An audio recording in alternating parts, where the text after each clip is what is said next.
3, 2, 1. Just one smack.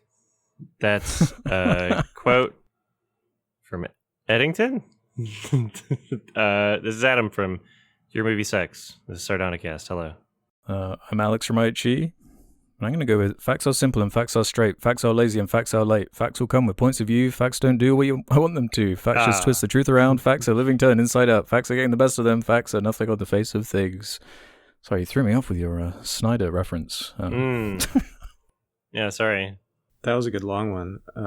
I mean, I have to go with Psycho Killer, something in French. Fa fa fa fa fa fa fa fa fa. There you go. That's it. Nice. This is my kind of episode right here. Snyder, Talking Heads. Mm-hmm. It was made for you. I guess, Jake, do you know what Adam was getting at with the just one smack thing? Because, like, you need to get in on this if you don't know. No, I was dissociating. I was just in another planet. Yeah. Sometimes that happens. Yeah. So I think Snyder Cut, I think, has just an intense community, right? Yeah. And someone on there called, like, their username was u/fuck gun, as in James Gunn, and they put together this like AI song that like is just a lambasting of James Gunn's Superman. It's a surreal, bizarre like parody song, and it's hard to tell what's real, hard to tell what's not.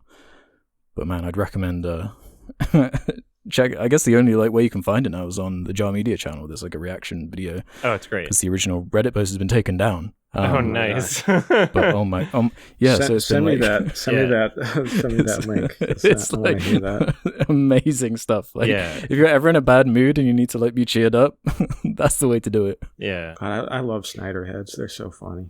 If AI can't be art, then explain that. Yeah. Oh, I love it. Because I'm learning about the person that created it, you know? like any legitimate piece of art. There are layers. Yeah. You have to become a detective and unpick all the layers to it because it is... Like, wow. Wow, what a guy. What an interesting character that generated this. We saw Eddington. We would have talked about it earlier, but Alex's country doesn't like A24 movies. Yeah. Yeah, I don't know why. We used to get stuff early. Then COVID happened, kind of like the movie, and now we don't get anything anymore. Why am I British? Why do I have to be British? Yeah, it's like 28 years over there. 28 years late. Fuck, I fucked it up. Never mind. Yeah. Whatever. So we have 28 years. You guys have Eddington. Yeah, that's very interesting comparisons there. You know, when you think about it, because one movie's about zombies and the other movie is about social media turning you into zombies. Yeah, different type of zombie. Yeah. And Alex, I think now more than ever, people who are not from the Americas need to stop associating every country in America with the United States, because they're very different. Right. You can't say you guys. Like maybe at one point it would be an understandable conflation, but I think right now especially, there's a pretty big difference. Yeah, okay, you guy. I mean, I live in Washington State. I'm basically in Canada, so it's, they're going to send the armed guards there pretty soon. They're going to send the military to straighten things up. Yeah, that's going to be thrilling. I'll let you guys know. I mean, what's that Mulaney joke about, you know, you can't let the army live in your house? Maybe you can. Was that? Yeah, maybe that's what I'll have to do when they come over here to Seattle. I'm so curious to hear you guys' opinions on this film because as an American, as a goddamn American, I grew up in the Southwest, so that's nice. That's an extra fun layer for me. Yeah. But I'm curious to think of, you know, what do you guys think of this unique look at American culture? Yeah. I had a very unique experience with this movie to the point where I had to watch it a second time. Nice. Like I almost didn't have a choice. I've never had this happen with a movie before where I watched this week and a half ago, maybe 2 weeks. And the next day, it was completely gone from my mind. I like repressed it. What? I didn't take notes for some reason. No, I've never. It was so bizarre. Yeah, it's too traumatic. I think because of the setting being 2020, and just so much was just reminding me of that time period. I was like, I'm just gonna shut my. I can't even deal with this right now. Like, Ari Aster, you've actually like broken me. Like, forget about your horror movies. This is more horrifying than like anything I've seen from you before. So, I watched it again yesterday. Made proper notes. While it's not my favorite, Ari Aster, it's doing a lot. I think it's a little bit overstuffed. I think it's really interesting. Has a lot of great scenes, a lot of great characters, humor as well. It's kind of closer to a Beau is Afraid type situation than a classic horror from him. So top level thoughts. I enjoyed it. I think, I think, and that's after 2 watches. But yeah, we were having that conversation about like 9/11 stuff and the idea of when is something too soon. I feel like time's going to be kind to this movie, but it's not really a movie I personally need right now. This is just like so fresh. And I know that's like the point of it, is to like revel in what it's saying, especially about like technology and the way everything's so splintered and everyone just can't agree on anything. So I find that interesting and fascinating, but yeah, quite emotionally confusing for me, I think. Yeah, it was fun.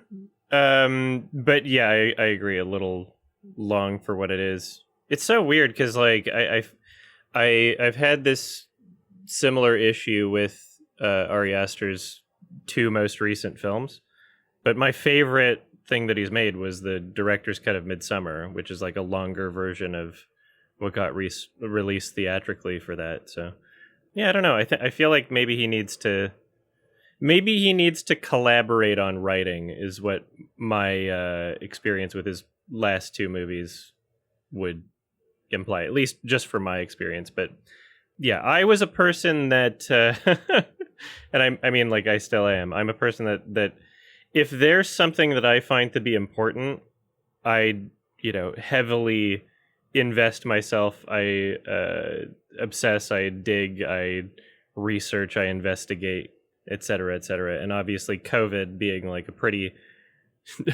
significant, pretty life-changing event, something where I wanted to have, the answers or have the best shot at protecting myself, Obviously, I was looking up a lot of this shit. And so every reference to every like insane conspiracy, I was like, oh yeah, I remember that one. I remember that one. So I got a lot out of this movie just because I was so heavily invested in the nonsense that was COVID conspiracies. And I mean, many of them still persist to this day. And yeah, the pretty deranged mentality and how this weird event, this weird moment where everybody was forced to like change their lifestyles for a bit, it kind of just broke people's brains, and everybody just stayed inside and then went into their own rabbit holes. And then like I'm sure everybody knows like at least a few people that post COVID just turned into like insane right-wing conspiracy nut jobs. Right? Like that's a very bizarre thing to have happened. Like I think everybody knows somebody that like they just their brain got broken and now they haven't recovered still. Like fucking Joe Rogan will like every single podcast episode, he's still going like, but they did long time again, calling Trudeau like a fucking like a dictator because he had like a policy for vaccination for border crossing, right? And it wasn't. I think you could still get tested even. Like I don't know, fucking know this shit. Yeah, it's very personal to me too, because it's still just like, one of my values is like the quest for truth, even if it's like uncomfortable, right? And dismantling conspiracies and misinformation, a la the Kimba-spiracy and shit. This is that exact same shit, and it pisses me off.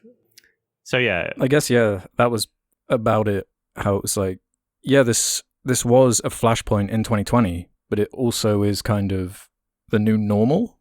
Like I feel like the 2010s was this slow process of the internet's just the internet, whatever, and then just 2020 happened and it just fast tracked this like conspiracy stuff. It like just added so much fuel to all of this division.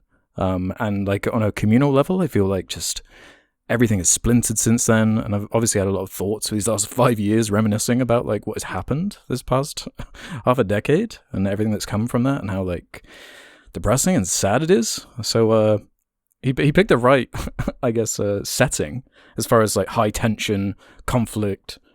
It is a good setting, and it is a tense movie, and the anxiety to it is in a different way to the kind of personal Beau Was Afraid angle, which I personally prefer. I think that's a better movie, and I like it a lot more than you, I think, Adam.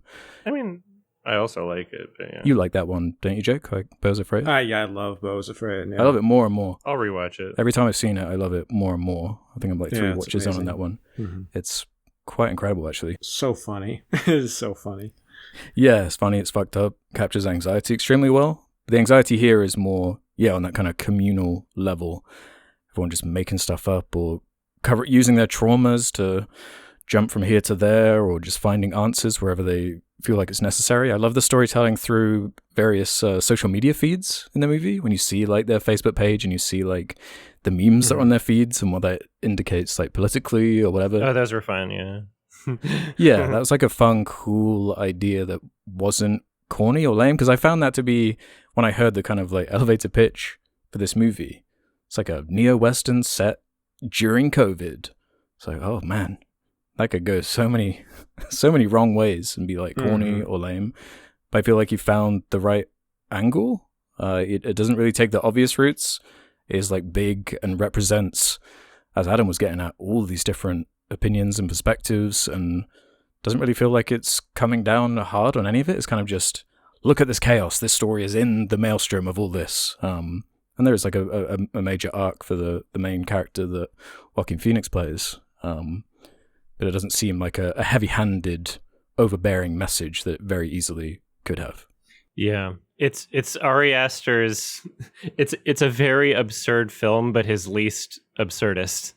Yeah. Because it's like reality is beyond parody with this film. Like there's nothing in here where I found anything to be like, oh, that's like that's a little too much, or like that's unrealistic. I was like, yeah, this is pretty much all about what the type of shit that happened, and then you just add in some like Western elements to it, like it's pretty apt in terms of what it was showcasing from that era in terms of those social media posts, the things people say, the mentality, the fucking brain worms, like, which is good, which is really good, because it's so often where people try to make political or cultural commentary and they just misrepresent it. And even if I'm like on the side, even if I'm like, okay, yeah, I agree with the perspective that you're sharing, sometimes it just becomes embarrassing where it's like, okay, well, that's not that you just made up a person or you just made up a thing, right? Whereas this felt like weirdly accurate, and that was a really nice thing to see. Was there anything in the movie to either of you that was like offensive or specifically trying to just like annoy you, or like annoy, very provocative, but in kind of like a nasty way? Like how do you feel about that? Because I've seen a lot of reviews that are like, this movie is just like I wouldn't say bad faith, but just like a mean-spirited like mockery of everything that happened. And who says that? Armand Wyatt? I've seen lots of negative reviews, of this movie.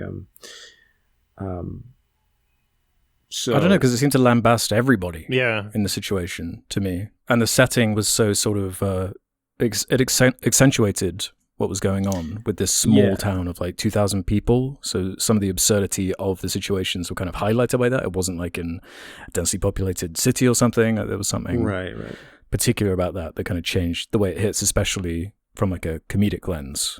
And just the way it felt like everyone was under fire. Like every single perspective, it wasn't really, propping up anyone as if like they were right in the situation. It was more like the complete opposite. It was like, look at this maelstrom. Like everyone's kind of wrong in their own way in this hellhole situation that we wound up in. And it was more to me about sort of the the opportunists and the people that hop on to the chaos and try and use it to manipulate power, like the main character, or the Austin Butler character with the kind of cultish angle, and all these kind of people that come out of the woodwork that really reminded me of like a Russell Brand sort of parallel. Oh yeah, he was him. a Russell Brand for sure. Yeah, exactly. So the grifters come out.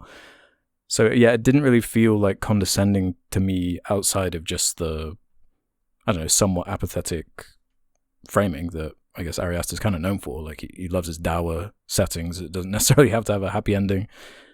Yeah, it didn't really hit me like that. What exactly is the argument?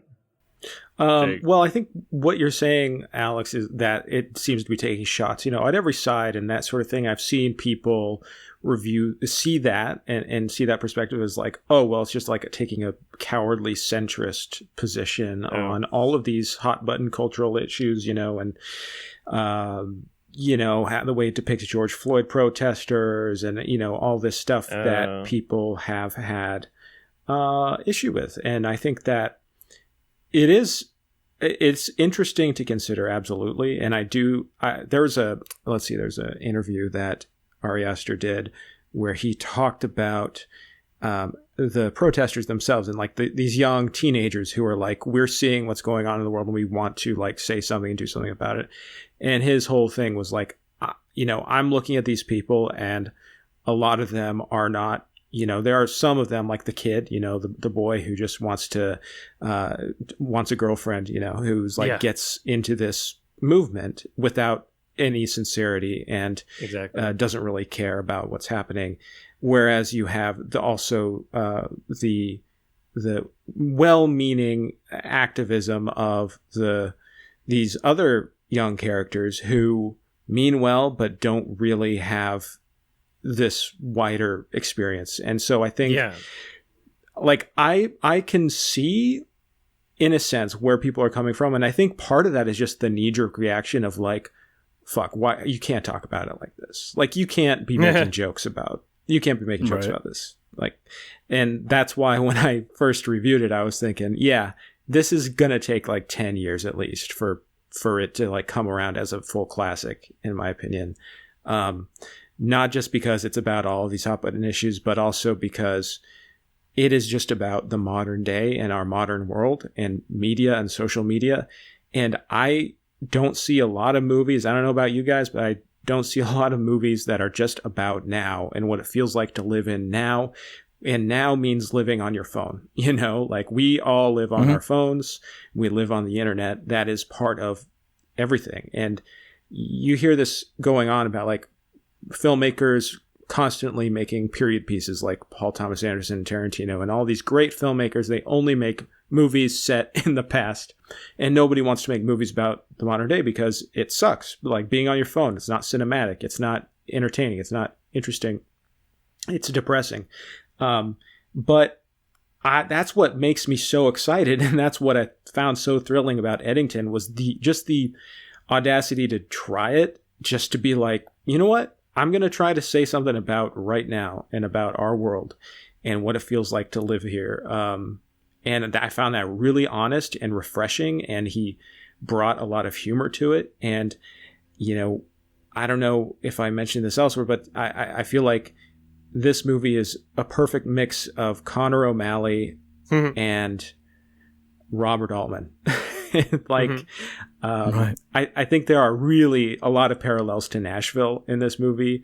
I also like the Coen brothers. I think Ari Aster like stylistically draws a lot from the Coen brothers. There's some like really thrilling sequences in this movie, which seems to jump genres every 20 minutes, which could be a criticism, but I found it very entertaining and like unexpected plot wise.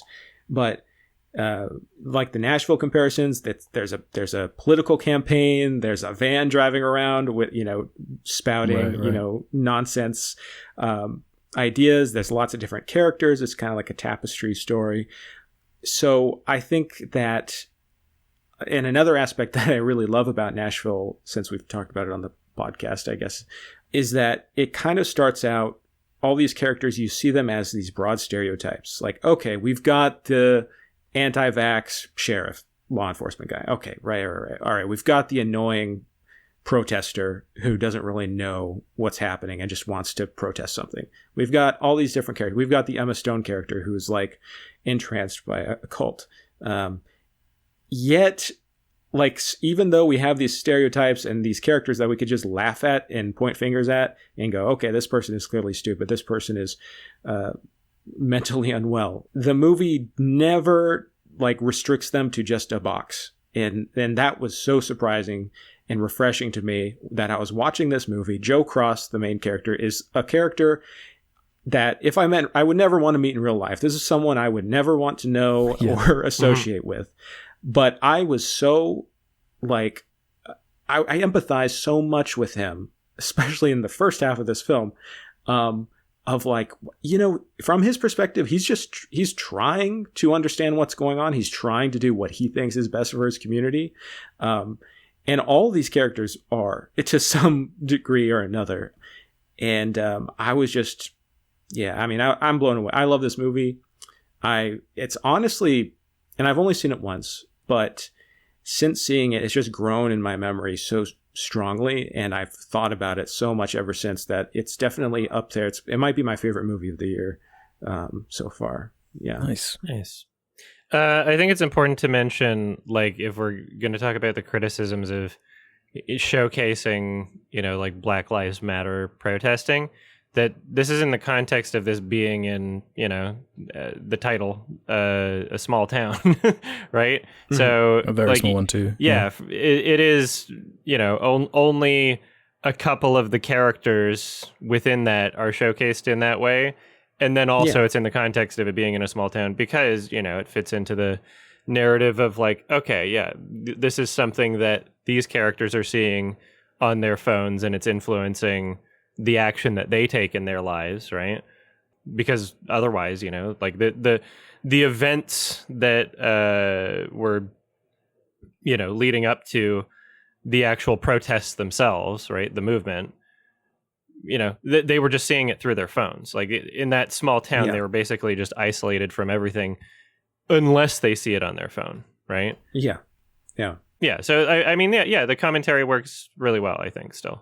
Yeah, I mean, everything is through our phones and mediated through the internet, and so that it's not just like a situation happening in another town somewhere. It's everything in America is happening to everyone at once, regardless of where you live. And there's a scene where, you know, they're watching these scenes on TV, these the sheriff's department or whatever, Joaquin Phoenix, they're seeing this footage of like, you know, a police department being burned or whatever, wherever that is going on.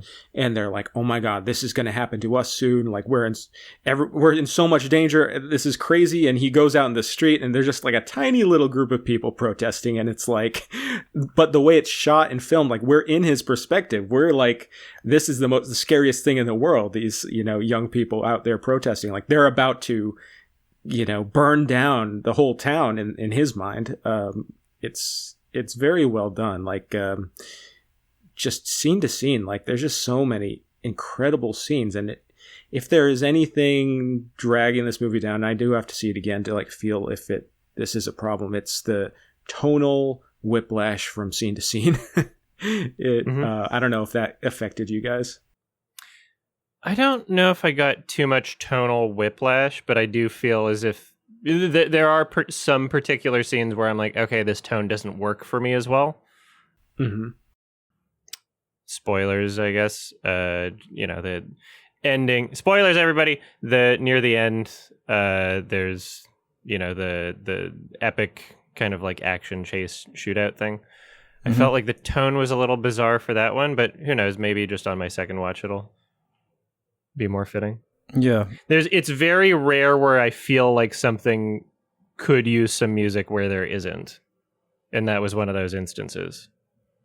Like usually it's the opposite. I didn't really feel a tonal problem. I could see someone maybe getting lost in how much it's doing, all these perspectives you get, like with the Nashville thing you were getting at. It's not quite as extreme as that movie, but there are a lot of characters, a lot of angles that it's coming at, and it does kind of move around in strange, unpredictable ways, because it's kind of presented as this conflict between Joe Cross and Ted Garcia, the Pedro Pascal mayor versus the sheriff type thing. Which I think is one of my favorite parts of the movie, just that kind of conflict. I love a build-up. I love the bubbling tension.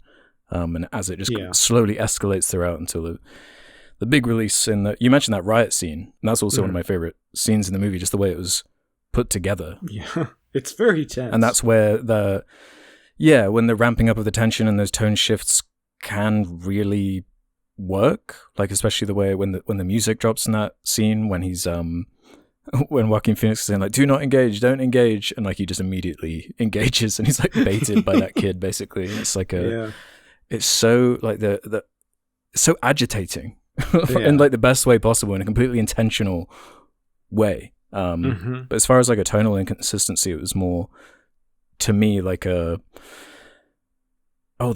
guess these like the mechanics of how the last act kind of came together on the first watch was like, wait, what is going on? There's like a plane of Antifa terrorists who have like they're trying to kill. O'Malley video. Yeah. It like really escalates to that point. On my first watch, I was just like, what the fuck is even like going on right now? But that does land better on a rewatch, and the comedy actually was hitting a lot better on a second watch too, because you just understand what it's going for. It is like such a big kind of ambitious swing. It is going to hit in certain ways, and like the payoffs you get towards the end, like on my first watch, the kid who becomes like a conservative influencer at the end. Through a lot of the movie, I was like, where are they going with this? How are they going to pay this off? But I think as a comedic beat, that's like a really funny like punchline. But like after that horrifying, he becomes Kyle Rittenhouse. Yeah, exactly. Yeah, very clearly inspired by Kyle. But right after the Joe Cross like stabbing in the head, like ending of all that, and him coming out from around the corner with his terrible aim and taking out the guy, and he just happens to be filming it, feeding back into this whole tech angle, and him just using that to build his own platform of monetization and selling supplements. And it's like, oh, that's brilliant. I think that's really, really funny stuff. For a film that has so many characters and so many things going on, I really, really wish that we saw more of Austin Butler's character. Because they even used him like in some of the viral marketing too. They had him like posting a video to Rumble in character. I don't know if any. Oh, really? I didn't know about that. That's funny. Yeah. And like I think maybe like a TikTok or whatever. But yeah, like just this weird, like okay, this guy's Russell Brand. Like before I even saw the movie, just like pretty clear. But yeah, like he sold the character really well, and I found him to be like one of the more interesting aspects, and especially with him being part of the marketing beforehand, I was kind of hoping to see a bit more of him. Although I guess I do also like the I guess more subtle interpretive elements that come from like him and Emma Stone as well. Yeah, I like how much he's sprinkled in, and to me serves more to feed into that relationship of Joe Cross and Louise Cross, Joaquin Phoenix and Emma Stone. Yeah. And a kind of mess of a relationship, and him coming in is kind of what breaks it all apart and aids Joe's destructive arc that he goes down. I thought it was sprinkled in just enough, but I agree with what you're saying though. I probably would watch a 3-hour cut of this, much like with Midsummer or whatever, just to see what maybe was left on the cutting room floor. No, I think he gets like final cut at this point just because he's made like the brand of A24. I don't know if there is much like what's left. Yeah. I think these movies would be very different if they were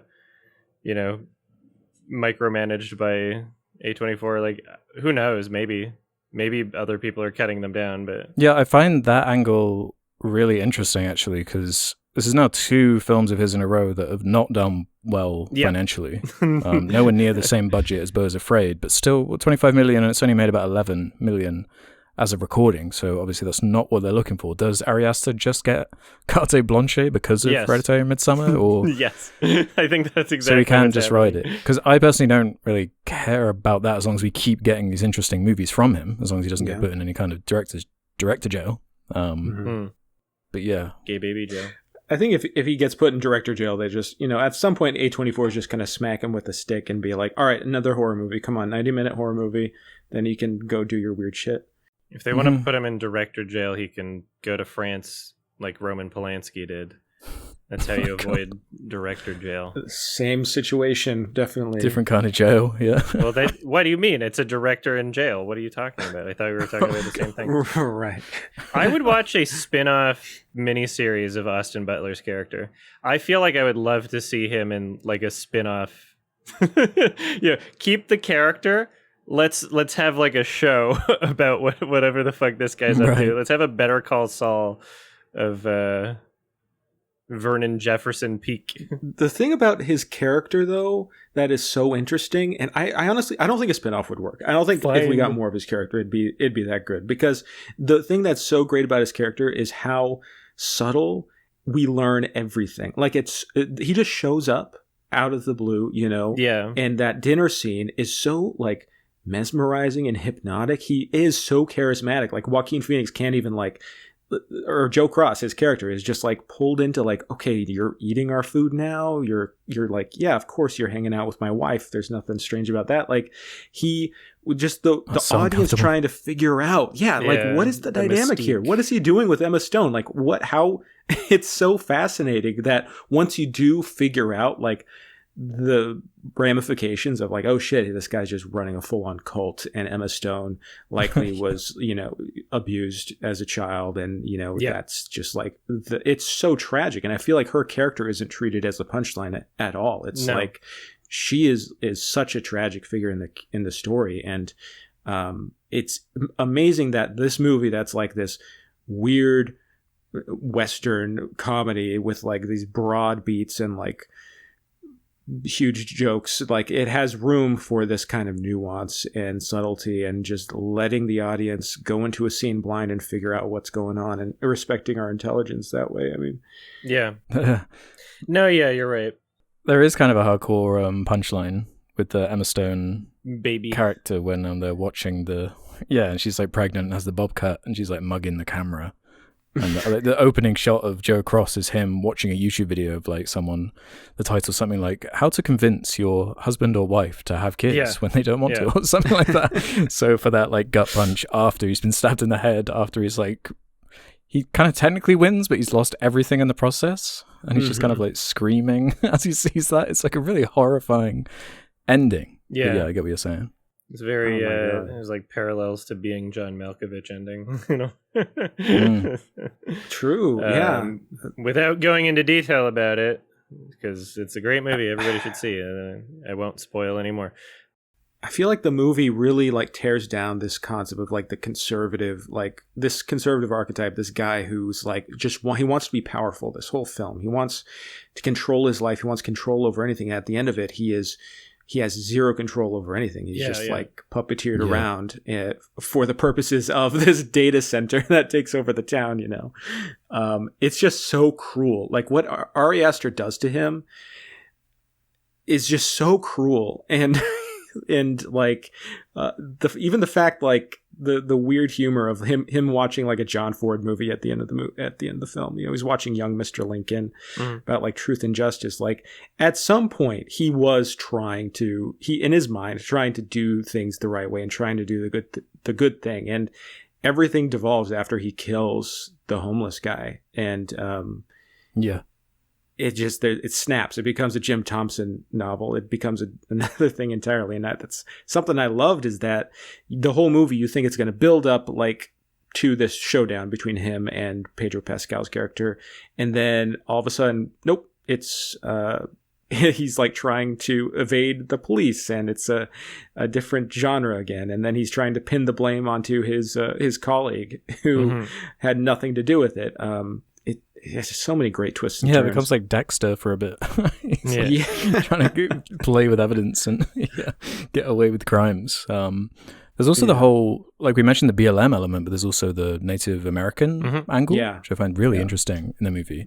The sight gag when he's running away, where he like climbs on that roof and falls down into I think they're called the Geronimo bones or something, which is like a nice symbolic visual of what the people were doing in the area. And I found that to be quite an interesting and bittersweet section toward the end, especially when that other cop from the other jurisdiction is doing the proper investigating and winds up having almost a worse end than Joe Cross, where he's like doing all the right things. He just gets shot by Joe himself, his leg like exploded off, and then sniped by the Antifa terrorist dude. Oh, it's so horrible. But I feel like all the characters get like quite good, like punchy endings. Like we haven't mentioned Emma Stone's mother, the character, Deirdre O'Connell's character, who, unlike being a full-on cultist, she's more of the average kind of conspiracy theorist believer. She's the one that's like talking about 9/11 conspiracies, about how she mentions the Titanic and stuff like that, all these wacky conspiracies she's believed in, and her kind of ending being the one in control of Joe Cross's body and like being his mouthpiece is like quite a ironic place to end it. And it's all about almost like humiliating Joe Cross. That little epilogue just felt like the most like speaking about the modern world today, and it felt very much like not just post 20 but post 2024, like Trump 2.0 era, where it's just like the conspiracy theorists are the one in charge now. You know, these people, they're just working for the big tech is now aligned with the far right. You know, it just feels like so sad and frightening. And I think, like, at the end of the day, it's kind of like an angry movie. And again, Ari Aster is just venting out his fears about everything in the world, and very effectively. Yeah. And also, I like how it captures just like the commonplace thing that happened in the United States, especially, where just like random conspiracy nut jobs decided to enter politics. You know, like just showing up out of nowhere. Your fucking Lauren Boeberts, your MTG Magic the Gathering. You know, yeah, I guess it works. Yeah, it's just such a. It is like a sad movie, like deep down, but it is just so funny. I think this is his funniest movie. This might be my favorite Ari Aster movie, but I love Beau is Afraid too. But this one just feels so perfect for these times, and also just it stands out because like no one else is talking about the things this way. I really think years from now people are going to say, "Man, why were people not like raving about this? Like this is so just it is the 2020s." And I think like the scene that sticks with me the longest, and this might be the standout scene in the whole movie, is when Joe Cross goes to the big fundraiser event and the Katy Perry fireworks song is playing. What a good use of that song. And that's the cowboy show off. That's high noon. That's like and the biggest humiliation that he just cannot stand. And he gets slapped by Pedro Pascal, and you're slapped by Reed Richards. Like that's then he goes on his murder rampage. So I mean, it's so hard to talk about this movie because there is like so many different threads you can pick apart and like admire and look at. I really want to see it again. It's just it's even also just like on a technical level, there's some great sequences. The tension is heightened in so many ways. I really did enjoy the final shootout battle. I thought that was like really creatively staged and like funny, and also just like almost Looney Tunes style. Very Coen Brothers-y. Yeah, I think this movie will age well. Like it already is unique. I don't expect a lot of other movies in the coming decades to attempt to tackle both this, this section of time, this particular moment in history, in a way that feels like genuine and like it is actually trying to represent a lot of what happened in people's minds. And, this feels like a very authentic kind of representation of that. Mm-hmm. Where I don't expect many movies to even attempt something like this, so I think it'll stand out more and more as the years go by.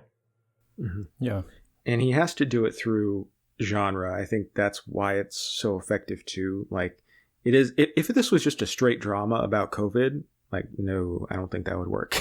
Like it has to be a comedy. It has to be a thriller, western, yeah, action movie, like Jim Thompson noir. Like, it is packing a lot of things in there, and I think it just wouldn't work otherwise without this level of like ironic detachment almost. Like, that's almost so necessary to be able to even cover this time period, I think. Yeah, because I was reading he was planning to do some kind of Western as his first movie. He had some script or some type of story done, but decided to go for Hereditary instead. Then returning back to this, he added all the COVID kind of references and details in there. But that kind of gives it its personality and its uniqueness, because, you know, deep buried in there is the archetypal kind of Western story, the sheriff versus the mayor and all this kind of stuff. The big company moving in. And that's one of the elements I really liked about it, actually, was, I don't know, it has that backbone, but it gives it its own unique voice and complexity. What did you guys know about the solid gold Magikarp thing? Because that's an ongoing through line and feeds into the kind of themes of the movie. The company, it's like an AI tech company that's trying to set up in the town. They're kind of arm in arm with Pedro Pascal's character, and that's one of Joe Cross's like talking points, is how, hey, you're paying for this with my tax dollars and we didn't agree to this and all this kind of thing. But the term, have you heard this term before? Solid gold Magikarp? No. I had no idea. It's a Pokemon thing. I feel like I've heard it vaguely. I don't remember. Because I had it like twigged something in my brain. I was like, I've seen that put together before, and it's unusual I'm seeing it in this film. And I googled it, and it's like an AI phenomenon, where it's like a certain type of token that if you prompt, the model will fail to reproduce it, instead generating bizarre or incorrect outputs, which I guess is kind of the thesis of the movie in a way. It's just like a big solid gold Magikarp AI error with all the like tech influence and everyone just splintering and atomizing and losing their minds. Thought that was quite a clever sort of framing device, and having the like tech angle literally being like a part of the plot. It's cool. Yeah, I don't think it works without that. Like, that's such a key commentary of like, yeah, while all of this bullshit is going on, here is what's really happening. You know, here's this data center that just wants to leech off of this town, and that's really going to fundamentally change, you know, the community, while everyone is you know, destroying each other. Yeah. Online, you know, it's like, this is the reality coming for Eddington. Yeah, the final shot cements that. Gonna take all their water too. Yeah, true. When the title card comes up at the end, and the shot is central on the new solid gold Magikarp AI building with kind of Eddington in the distance in the background. It's like, oh, the parasite's here, and it's won. It's like the true winner of the story, if there is a winner to be found. Yeah. There's a podcast that, I don't know if you guys heard about this, but Bill Hader and Ari Aster had like a whole conversation about Eddington on like the A24 podcast. Highly recommend it. Nice. Not only very funny, like they talk about a lot of different stuff, but it gave me a lot of insight to just what his thinking process was for this film. So very fun listen. Nice. I forgot there was an A24 podcast. After you guys listen to this podcast, of course. Viewers, finish this podcast, then go listen to that one. Listen to every episode of Sardonicast first. Yeah, that's required. And go on the Patreon. 7 out of 10, I think. It was between a high 6 or a low 7 for me. So I bumped it up to a 7 from this conversation. I'll check it out again for sure. We'll see. My biggest problem is just like the length, you know, the flow, the overall experience for me. Some of the tone didn't really match up with like what I would love, but like there is a lot to appreciate about this movie, and there is a lot that I did really vibe and connect with. Do you feel like if it kind of narrowed its view and like picked one narrative thread, it would be more satisfying to you if we just stuck with like Joe Cross's story? Or no, I feel like maybe it's mostly just like a tone and editing and trimming the fat. Like the issues I have with it are more like, I guess, subtle than like scene to scene shagginess, or just like the overall feeling that I got and like the level of it keeping my attention, I guess, or like following the narrative from scene to scene. Like maybe it could have been restructured or had some of the focuses shift in certain ways, but who knows? Maybe on a second watch I'll have none of those issues. I don't know. But yeah, just from a first time theatrical watching. Yeah, I'm pretty much there with you. This would be, I think, a high 3.5 stars, 7 for me. I do think time is going to be very kind to this movie. I think it's going to age extremely well. Who knows what this will be like visiting when I'm like 40 or whatever, and see what hits differently and what kind of time capsule stuff it captures. Reminded me weirdly of The Curse. Don't know if you've seen that, Jake, but I think that's also in New Mexico. It's got these kind of social justice themes and oh my god, The Curse is so good. Yeah, it's got some similar themes in there. Emma Stone's in it too. I'd be interested to hear what you have to say about that, Jake, actually. It's fucking incredible. I've wanted to watch it because I'm a huge Nathan Fielder fan. I just missed it when it came around, so it's something I need to catch up on. It's fucking awesome. Nice. Yeah, I hope he gets to keep making these weird offbeat movies that are very much him, even though audiences don't really seem to care that much. Yeah. Yeah, I hear his next movie is going to be January 6th themed, so looking forward to that. No, I'm just kidding. I have no idea. It was funny. I was about to ask if you were kidding because it wouldn't be like that crazy. No, I'd be like, oh yeah, okay. That makes sense. Sure. No, he's making a 9/11 comedy. I have no idea. I wouldn't be surprised about that either.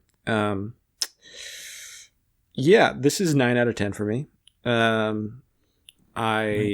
I'm trying not, you know what, these days I'm trying to be a little more cautious with my 10 out of 10s. You guys are teaching me to be a little less emotional and be a little more analytical, because I do feel like I gave Sinners a 10 out of 10 at the time, and maybe that's maybe a 9 out of 10. I may have been a little zealous.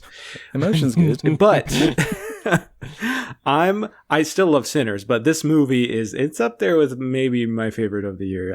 I do have to see it again, though, for sure. You know what? And I think part of the problem with Sinners is that I was watching it again because it's on HBO Max, and I know people like this, but I don't like how it jumps between widescreen and the IMAX format. Every other scene. Does that annoy you guys? Like, because when I saw it in theaters, I just saw the regular format, just widescreen, and the jumping between widescreen and IMAX always pulls me out.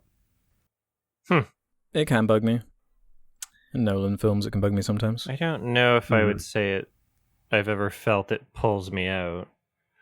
I've always noticed it when it happens, but I don't know if I've ever found it to be a terrible thing, I guess. There was that Transformers movie. They did it in the most bizarre way possible. Right. I can't remember which one it was. I just remember Anthony Hopkins being murked. It goes IMAX and then he gets blown up or something. Then he goes back. It's just crazy. Right. Okay. I've seen some clips of that. Yeah. We're at 50 minutes through the recording. Okay. Should we or should we not talk about the rehearsal? How much time are we? Maybe it'd be safe to save it. All right, we'll save it again. It could be slightly shorter. I've got a bunch of questions. Sure. Yeah, let's do it. All right. That's fine if we're doing one in a week anyway. It doesn't have to be the longest episode. Yeah, fuck you, Nathan Fielder. You can wait again. We've been, we'll keep pushing it. We'll just keep pushing it back forever. We did the same thing with season 1, I guess. Mm-hmm. Took forever to talk about that. The thing is, I don't have a lot to say about the rehearsal. I don't know about you guys. I feel like... Yeah, but there's things to say about it. Yeah. Okay, all right. Well, we'll save it. Yeah, I don't know how long the convo will be, but... If we don't have a lot to say, then let's fucking talk about it right now, then. Okay. If you want. I don't really have notes. So. That means it'll be quick. The rehearsal season 2. Incredible. All right. We're doing it. No, I mean, yeah, because all right. So we all loved it, right? Yeah. It was quite surreal. I liked it. Yeah. I think I preferred season 1 just because I love cringe. Same. Yeah. And Same. I'm a cringe connoisseur, and this one had less cringe, but I very much respect how it approached this season, wanting to do something way more sincere, but still maintaining its level of humor, still sprinkling in those like, I'm going to be a adult baby for this scene for no reason, but like we're going to throw that into the episode just to make you like really caught off guard, and yet still managing to not only tell a sincere story, but have like sincere activism and talk about like legitimate mental, social issues, right? The pilot and co-pilot, and how that relates to the greater experience of human miscommunication, or the hierarchies of like whether or not you should be allowed to say something, are you placed at a higher level, or the ideas of like creating a character and how that impacts you psychologically and might make you able to be more confident or out of your shell or feel less judged or less afraid if you put things under the pretext of like, I'm doing a role play, even if it is still yourself. Like a lot of really cool ideas in here that, to me, the discussion is more about those ideas than just like the surface level, like jokes and filmmaking of the show. But anyway, what'd you guys think? Yeah, because it took a little while to get going for me. That entire first episode, I was like, where is this going? Like, what? What does this have to do with, like, really anything to do with that first season? It seems like he just had this hyperfixation on this thing that he's just obsessed with, that being, like, aviation and these crashes in particular, and just going down this deep rabbit hole of, why they happen and trying to figure out what's going on and the politics of it and the people and the human side, and then bringing in the rehearsal angle to, get some of the comedy in there and some of that cringe that Adam was talking about. Super unique, and that payoff in that last episode is it's like laugh out loud, like, wow, that's some dedication, man. You've like put years of becoming a commercial pilot. Spoilers. That's completely insane. Sorry, spoilers. But whatever, everybody's probably seen it who wants to. We are on season 2, so we're talking about the second season of something, so theoretically, well, to me, it's like some of the episodes were stronger than others. Part of it is like, okay, we're building on a theme, and that's what's so exciting, is that you don't really know what avenue it's going to take. It really feels like we're just exploring this guy's interests here, and like what it's interesting because I feel like more in this season than even the last season, we're pulling behind the mask, where I don't really know like how much of him is there and how much of him is sincere. I feel like there's this war that's always happening between like, okay, do we explore this scenario like in a more sincere way, or try to like get into the cringe of it, or do we build it up into like a huge gag and just kind of like put joke on joke? I think that's why certain episodes I enjoyed more, like the Sully episode was my favorite one, because it just was a perfect crescendo of absurdity that led to the perfect dumbest joke, with Sully listening to what was the song that he listens to on the plane? Bring Me to Life. Yeah. Yeah. The reincorporation of it. Evanescence, yeah. That was amazing. Like the just the whole premise of the reason that's why Sully could save all those people, because he listened to that song in those 22 seconds.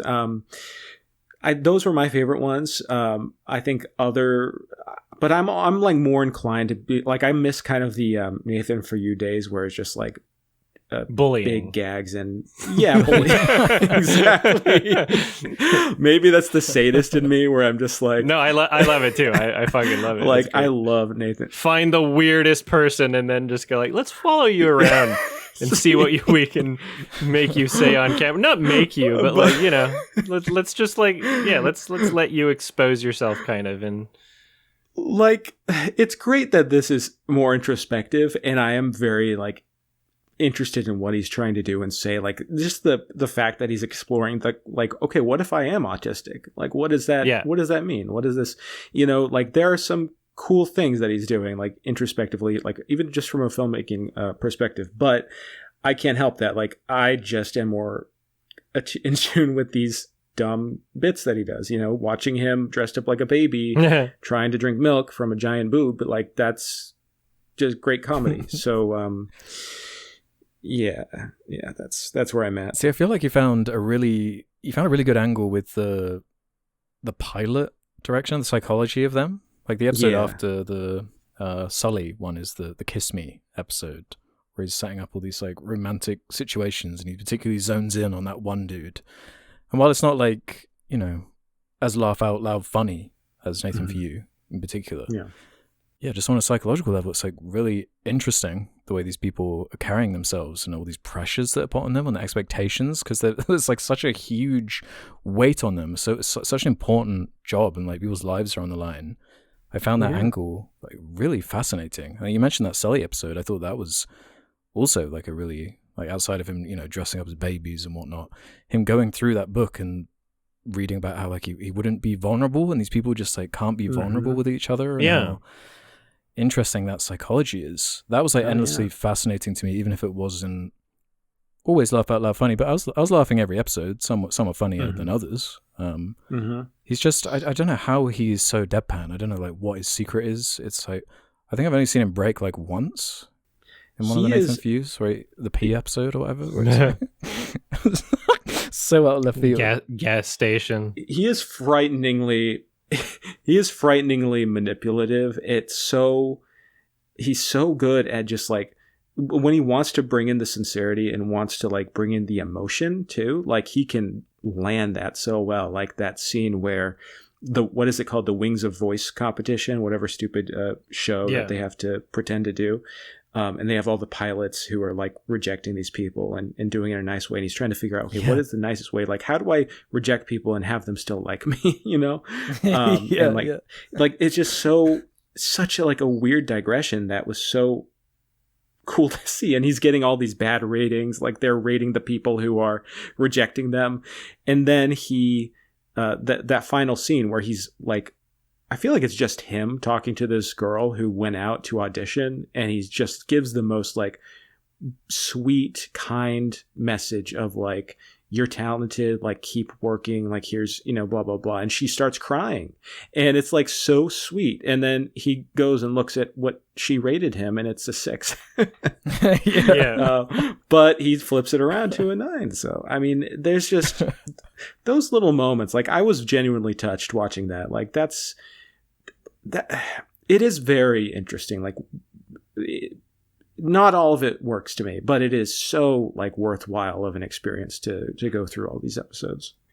I am so happy that he's just allowed to have creative freedom.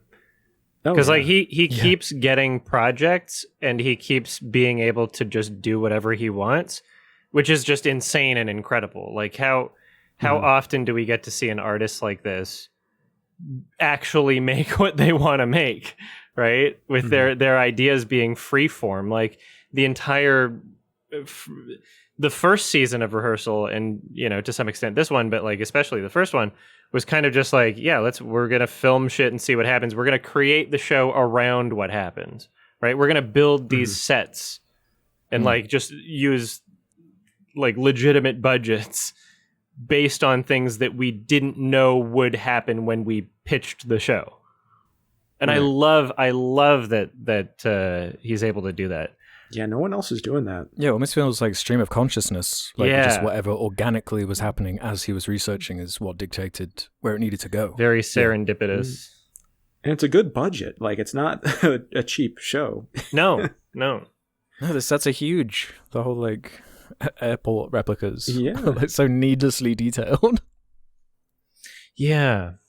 Yeah, and I love what it's getting at, like, psychologically. I connect with it very much as a person that is likely autistic but never officially diagnosed. But, and also there's a lot of parallels in terms of the idea of saying like, oh yeah, I'm going to pretend I'm this character, and then what does that allow your brain to psychologically do when you're pretending it's not yourself, even if it really is? There's a lot of parallels between that and like the furry community, right? Where everybody has these characters that are essentially themselves. There's, any furry knows someone where, like in real life, they might be like extremely like socially awkward and like timid and reserved. But as soon as they're like in a fursuit or whatever, it's like the exact opposite. And they're like finally able to just be this freed version of themselves without the restriction of it being attached to themselves. Even though it still is themselves, just the freeing nature of being able to pretend that you're not, even if you know that you are. It's it's really, really interesting what our human brains do in terms of like social expectations and fears and anxieties and norms and taboos and like everyone's playing a character. If you think about it, there's the whole episode dedicated to the idea of like masking. Yeah, exactly. What that means, because obviously that's what a lot of the pilots are doing. When they're in a room together, they're like not really talking to each other, and they have no rapport, and it's just like the way it is. And the way it all loops back into these tragedies of these crashes, just super psychologically interesting. That was really what gave it a backbone to me, as in tandem with the payoff of that final episode, with him just going just committing to the bit to the most extreme, in the most extreme way I think I've ever seen a comedian do. Like his dedication to the bit is like so over the top that was like funny in and of itself to me, that he just went that far with it. And now he just flies these planes around the world, I guess. Like, yeah, I love the music in this show too. I think it hits the tone really well. The fact that it's still presenting itself as like a satire, in the same way that Nathan For You had like cheesy music reminiscent of like a home makeover show, or like Hell's Kitchen, or Kitchen Nightmares, or any kind of like reality show with like all the wipes and stuff. This one is like a satire parody of like a serious HBO documentary. I like that the soundtrack doesn't do the typical like goofy, we're telling you it's goofy. Instead, the tone remains sincere, season 1 and season 2, and that makes it so much funnier, because then there's like a level of engagement, and again like almost confusion at like which parts are sincere and which parts aren't. And having that serious music, especially playing over like, adult baby and all the parts that are like just so obviously jokes, it makes it just so good. I love the tone that it's balancing. I love the juxtaposition. It's just, the entire experience is just beautiful, in my opinion.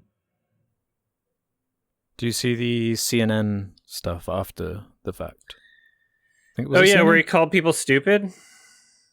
Was that the same one? That was funny. Yeah. To talk about what was it precisely? It's been a while since I watched it. That he was some kind of legislation he was trying to put forward, or something in government, because he goes to Washington in that episode and talks to somebody important who just kind of brushes him off. It was funny to see him on CNN talking about it. Yeah. I mean, it's like he is doing something real. He is advocating for like a real issue, like you were saying, Adam, and that's just interesting to see on its own. Just also just seeing behind the scenes of how this whole industry works. It is fascinating. I also enjoy him pissing off Paramount executives. Like, hell yeah. That was a great little subplot. No more Curse season 2. No Curse Blu-ray. Whatever. Yeah, watch The Curse. It's amazing. Incredible show. And we had like a little 10 or 15 minute long conversation, and I think that's fine. We snuck it in there finally. We've been trying to do that for a while, but you guys kept watching Marvel movies and we never had time. Blame the baby brains. Right. Yeah, no, I really enjoyed this. I liked how different it was. from season 1. Hopefully we can go forward and do even more new and wacky ideas. I'm hyped for season 3. Because wasn't that the first season? First season, wasn't it interrupted by kind of COVID stuff? So they had to improv on the fly. So I'd be curious to see if you could do something like a season 1, but without having, COVID coming in and doing what it did. See where maybe that would go. I'm sure it would go in a completely different direction. I like that both these seasons have completely different commentaries. Like one was more about the ethics behind acting and putting people in these situations, and then 2 is more about this industry and this hyper-specific slant of it. Yeah, I thought this was excellent. I think I liked both seasons about equally, but they're so different from each other to me. I'd give them both 9s or 10s. Probably a 5-star. Yeah, I'm giving the series as a whole a 10. I liked season 1 more. But cool. Yeah, I'm giving the whole show 8 out of 10. Love it. Nice. Yeah, good stuff. I think season 3 should be about the AI industry and just him fucking with all the CEOs of these various companies. Feel like there's something there. Maybe we all need an excuse to be our true selves, and we're just looking for permission.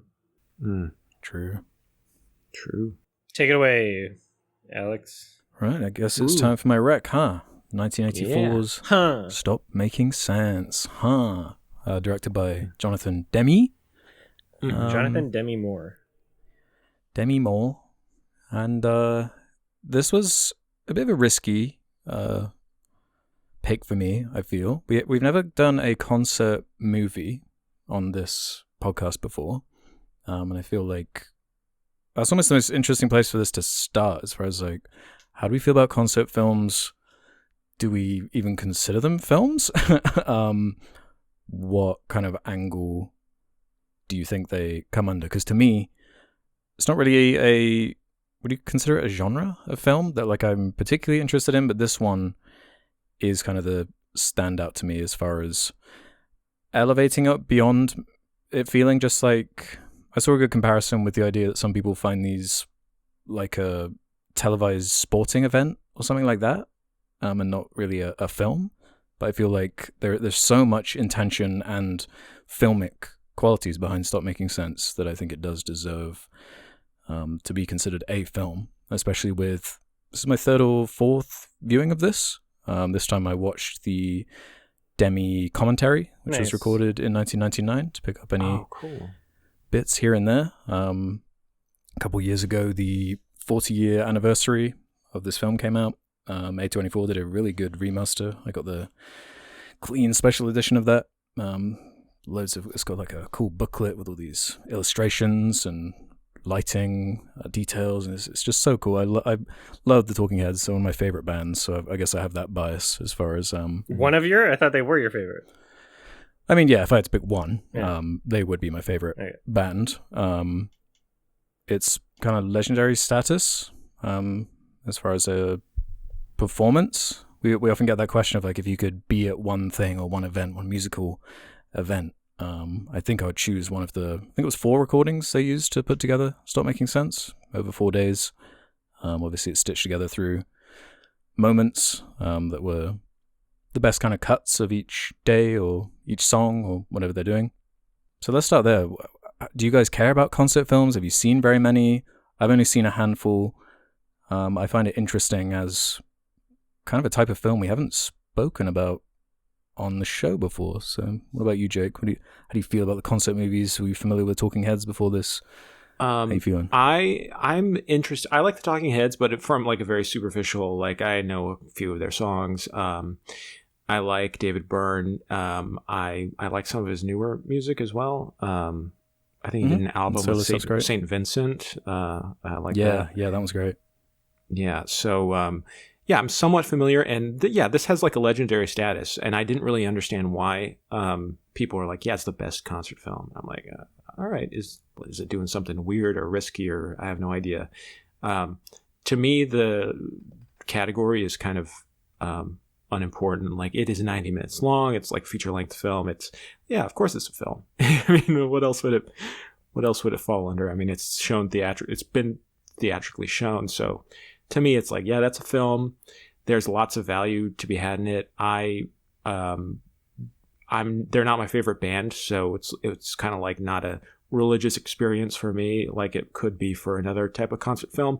To me, the other most famous concert movie would be The Last Waltz, and I still haven't seen that. I don't know. I've just been like holding off on watching The Last Waltz.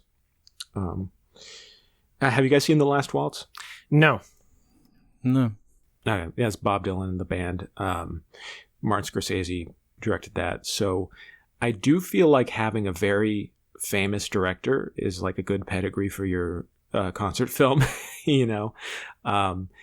because like this movie is just like gorgeous to look at. It is so well shot. It so intentional with like the camera angles. It feels like you are part of the band, the way the camera moves on stage. It's incredibly immersive. And my experience watching was kind of like very relaxing, just getting into the rhythm of the music and hearing a lot of songs I've never heard before.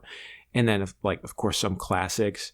The imagery is so iconic. I mean, David Byrne in the giant suit, dancing with the lamp.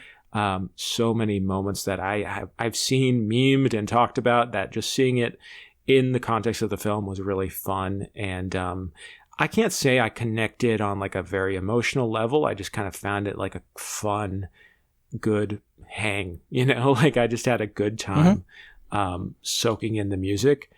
But yeah, that would change completely if I had a different relationship to the music and to the band. So that's where I'm at.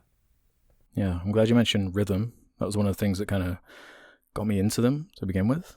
Almost like this trance-like soundscape they create. One of the things I absolutely love about them as a band, and David Byrne's lyricism in particular, they're quite difficult to unpack. I find them emotionally charged, but not barefaced. I feel like as I get older, the more I listen to them, the more I can kind of decipher from. Just one day I'll listen to a song and everything will just click and fall into place, and I'll be like, oh shit, like this suddenly is just, this is like me, this is my life, this is something I relate to, this is some profound commentary or whatever. I love that style. What is this beautiful house? You're like, who is this beautiful wife? How did I get here? Yeah. But Adam, what about you on this concert film idea? Is it more of a documentary, more of a... I mean, the reason I haven't seen The Last Waltz in a lot of concert movies is just because, like, I don't get much out of the experience of a concert movie like this. I find like I'm stuck between two things that I'd rather be experiencing, one being a concert and one being a movie. And the in-between is just like kind of unsatisfying for me, where I'm able to be like, oh yeah, this is a good catchy song, I like the Talking Heads not enough to, be, seeking it out, not enough to be revisiting it in my spare time, constantly or anything. Every once in a while I'll listen, but, I like their atypical time signatures sometimes and interesting compositions. There's, a lot to pick out musically that I enjoy. And in terms of like performance on the stage performance, like the lighting, how there's more people that fill the stage over the course of the show, right? The energy of the show, the dancing, et cetera, et cetera. These are all elements that I really appreciate about the show. And then separately, I can appreciate certain elements about how it's filmed, but for some reason, just together, it just feels like a less satisfying experience for me than independently. I'm kind of just watching, being like, damn, this would be a fun concert to attend. Or, from the filmmaking side, being like, damn, it would be cool to see like almost like an album concept movie, almost like, I don't know, Pink Floyd's The Wall, or just like a longer music video. I feel like this in between is just like, for me personally, just it's neither of the things that I want. I want it to be a bit further in either direction. And it's interesting because I really love, I mentioned on the podcast before, that Wolfpack Madison Square Garden concert, right? Right. That's like one of my comfort things to watch. Like it's incredible. I love the vibe and the experience. But that's like one single unbroken shot of one concert filmed on an iPhone, all from the perspective of the stage, including, all of the weird things they do in between the songs. The band members, one of their moms, like shows up on stage and gets the crowd to participate in some like rejuvenating, like, okay, stretch your arms out and twiggle your fingers in the air, and watching like the entire fucking Madison Square Garden completely sold out. The first independent artist to sell out Madison Square Garden in history, watching all of these people be in there in the moment, seeing the audience, right? We don't see the audience in Stop Making Sense until like the end of the film. And I listened to the featurette, some YouTube essay stuff, including clips of Jonathan Demme explaining why, and that makes sense for what he wanted to do. But like, just what I love about the Wolfpack thing is it feels like I'm there experiencing the magic of the concert with that crowd, even though it's not from the perspective of the crowd. But like the entire energy of what it felt like to be in the moment was there. And I don't feel that in this, and in Stop Making Sense, and I don't feel that in like any other concert film that is filmed like a film. Does that make sense? Really? Yeah. It makes sense, but I feel the complete opposite way. Maybe I don't feel like I'm in the audience. I almost feel like I'm on the stage with them in like a superior way. It's like an elevated sense of like the music and the narrative that's coming from it. I was torn, honestly, between this and David Byrne did direct a movie in '86 called True Stories. Quite an unusual film. You'd probably get more out of, Adam. Sure. Well, I don't remember that much about it. I just remember John Goodman and a lot of wacky caricaturish characters. But shout out to True Stories. I know there are some mega fans of it out there. But yeah, I feel like I hear what you guys are saying, and it definitely, obviously, is going to be elevated if it is a band that you're passionate about. The music that you care about is obviously the first and foremost like aspect of this movie, like the biggest thing about it. So if you're not like as into it as I am, I totally get why it might not speak to you that way. But even then, I feel like I've shown this to people who know nothing about Talking Heads or just the obvious stuff, Psycho Killer and whatnot, who have found things to enjoy about that production design, about the meticulous kind of detail-oriented way it's put together. You mentioned the escalating stage and how it does start so simple, just David and his guitar for Psycho Killer, and with each song, it builds and builds and builds into this huge band. And then once the band is together, each song is then presented in a completely unique way, whether that be the lighting, a costume change, these visual elements, these graphics. There's a lot going on. And it never gets boring to me. It just completely rushes by, it flies by. I think it's a perfect set list, and is actually some of the best like versions of these songs are on this album. It's almost like a best of album in the form of this movie, this version of what they're presenting, and it's like a nice range too. It's from a bunch of different Talking Heads albums. You got Tom Tom Club in there, you got some solo Burn stuff, you got an Al Green cover towards the end. Super varied. I love all the different stuff it's going for. Yeah, I don't know. And you mentioned that iconography. It is like the approach to that production design, the detail to it. Do you guys have like a favorite song in there? Because to me, my favorite Talking Heads song is Making Flippy Floppy. That's when the like words of text start appearing on the stage at that point in the movie, which to me I've always interpreted as kind of being about the absurdity of the world we're born into and how we have to try and flip and flop our way through it. And to me, that's like one of the first emotional overwhelm kind of songs when that guitar solo's kicking in. Yeah, the Star Spangled Banner. Yeah, everybody fun. get in line. What a way to open a song. Yeah, I like that one. Our president's crazy. Did you hear what he said? Business and pleasure lie right to your face, divide into sections and give it away. Man, it's so good. And that ending of making flippity floppity, trying to do my best, lock the door, we kill the beast, kill it. That you mentioned like a religious experience type thing, Jake, and that's kind of what Talking Heads is to me, especially because there's so much sort of like gospel preacher influence in the music. The way David Byrne presents himself, a lot of the time, in some songs more so than others, he will present like he is doing gospel. There is something like big and profound and large about it. Even if it's not necessarily from like a religious angle, it feels like it has history and gravitas as a result. But like, what's your favorite song in here? It's the normie in me, but I really love Psycho Killer. I love how how it opens. That's just like all the energy. I love how it gets it's you in. So simple, the guitar and I just love it. Yeah, I just love that energy. I was just going to say the two standouts in my notes were What a Day That Was. Yes. And Once in a Lifetime.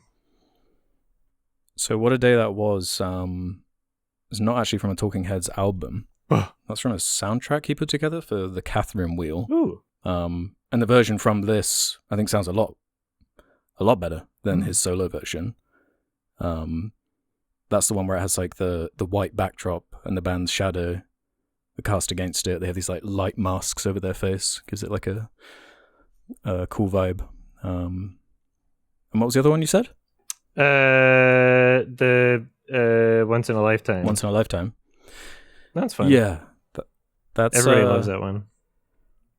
Yeah, that was the song that I think got me into them. It was like the song I was first shown by them, and that music video. Yeah. Mm-hmm. Just seared into my brain. Yeah, the chorus of that is so interesting to me musically, because the way the melody works, I don't know if anybody will relate to what I'm saying, but the way that the melody is kind of written, it almost feels like it should be like shifted over one beat in terms. It's so difficult to communicate, but basically the first however many times I listened to the song, it was one of those where it was almost difficult to interpret exactly what the song was doing rhythmically, not because the drums were doing anything weird, but because of how the melody was kind of shifted in place over top of the percussion. It's difficult to communicate, but it's one of those tracks where it's kind of weird, but it's good weird. I like things where I'm like actively thinking about them and their structure. Yeah, that's from Remain in Light, which was produced by Brian Eno, someone else I'm quite obsessed with. Windows, yeah.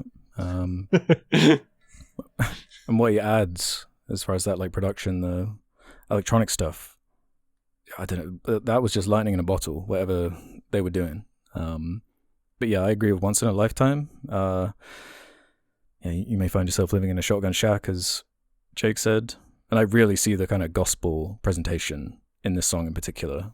That moment where he's saying "same as it ever was," where he raises his hand. Yeah, he's like raising his hands. He's like convulsing, like he's being possessed at certain points. Like it's part of his like dance.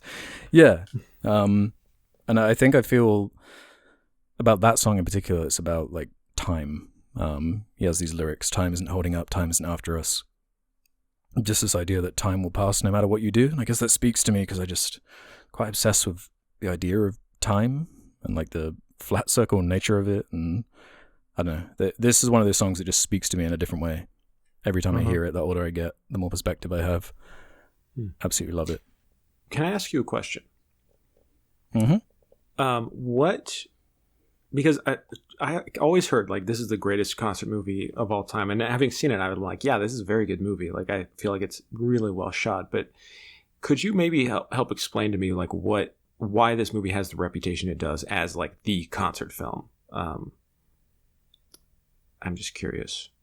I guess it's a mixture of the song choice. Okay. It was also like early MTV, right? So some of the creative choices they made were like, we don't want any interviews in here. Yeah. We just want it to be the music. Okay. That was atypical for the time. We want this to be our own thing. Yeah, it feels a bit more kind of naturalistic. Like they'll let a shot linger if it makes sense for the performance in the moment. There's something like organic about it. It doesn't feel like a overly produced Justin Bieber documentary or Taylor Swift or something. You know, like, it feels sincere without the band backstory in there. Yeah, and the fact that like these versions of these songs are considered the best for some of them.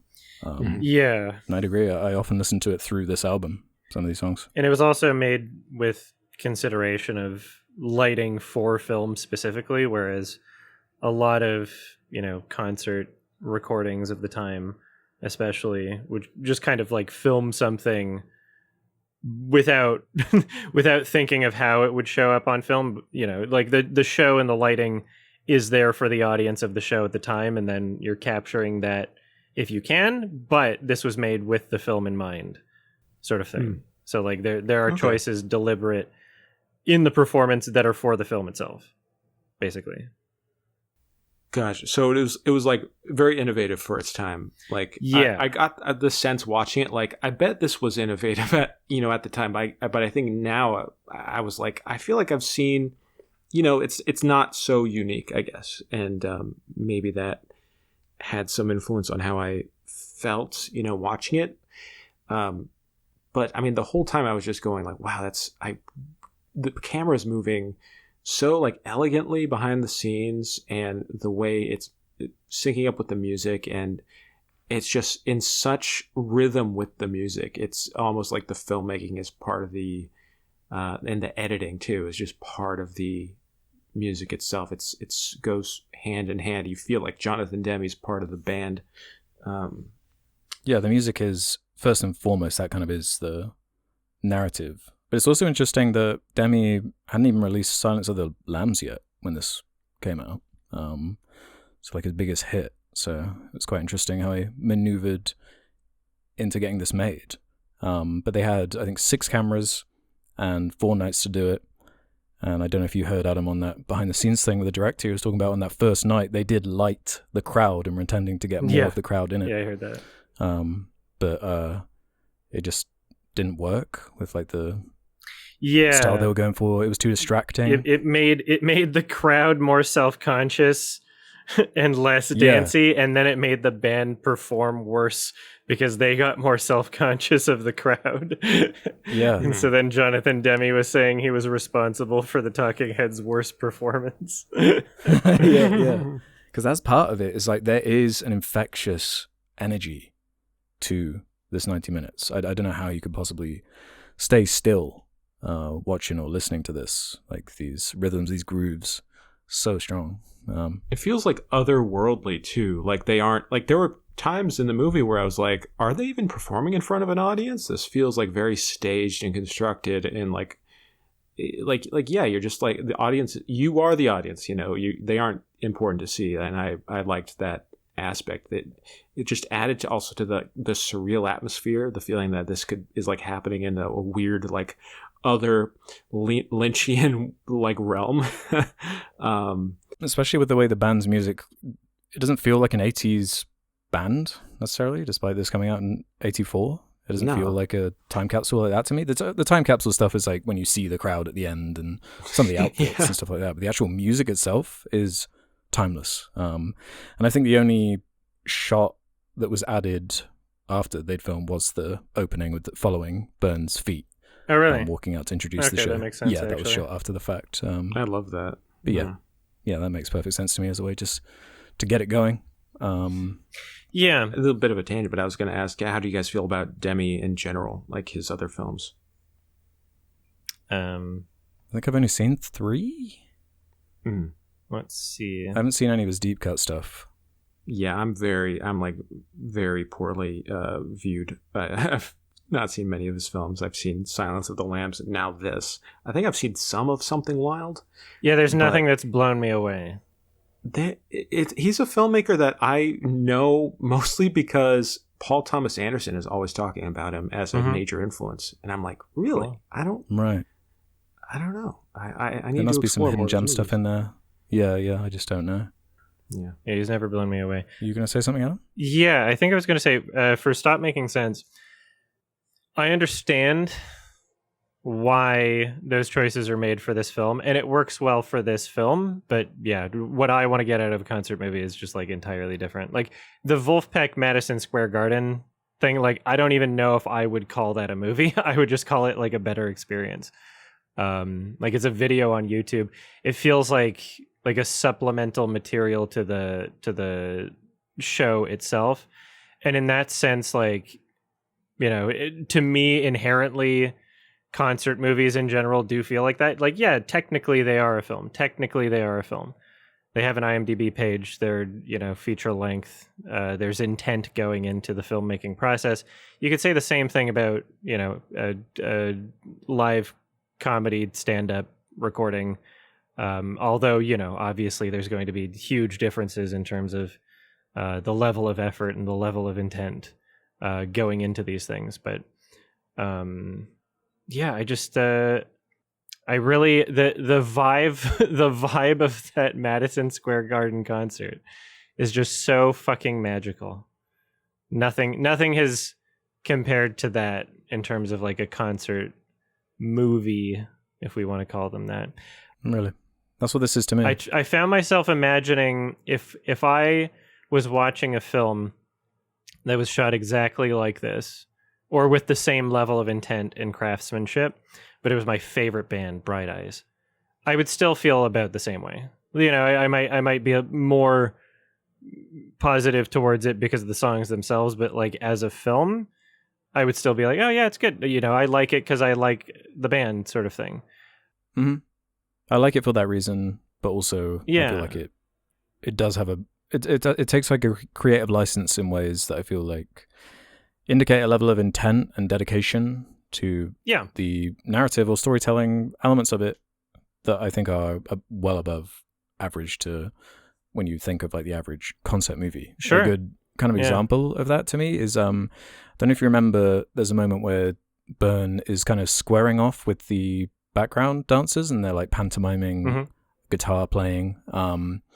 That was actually a mixture of like 3 different performances, and the editor elongated the approach to it. Like it was over in a flash in the real live performance, but the editing of it extended it, made like a real moment out of something that's just like a flash. And that to me that's filmmaking. Like you wouldn't even think about it when you're watching it, when you're absorbing it.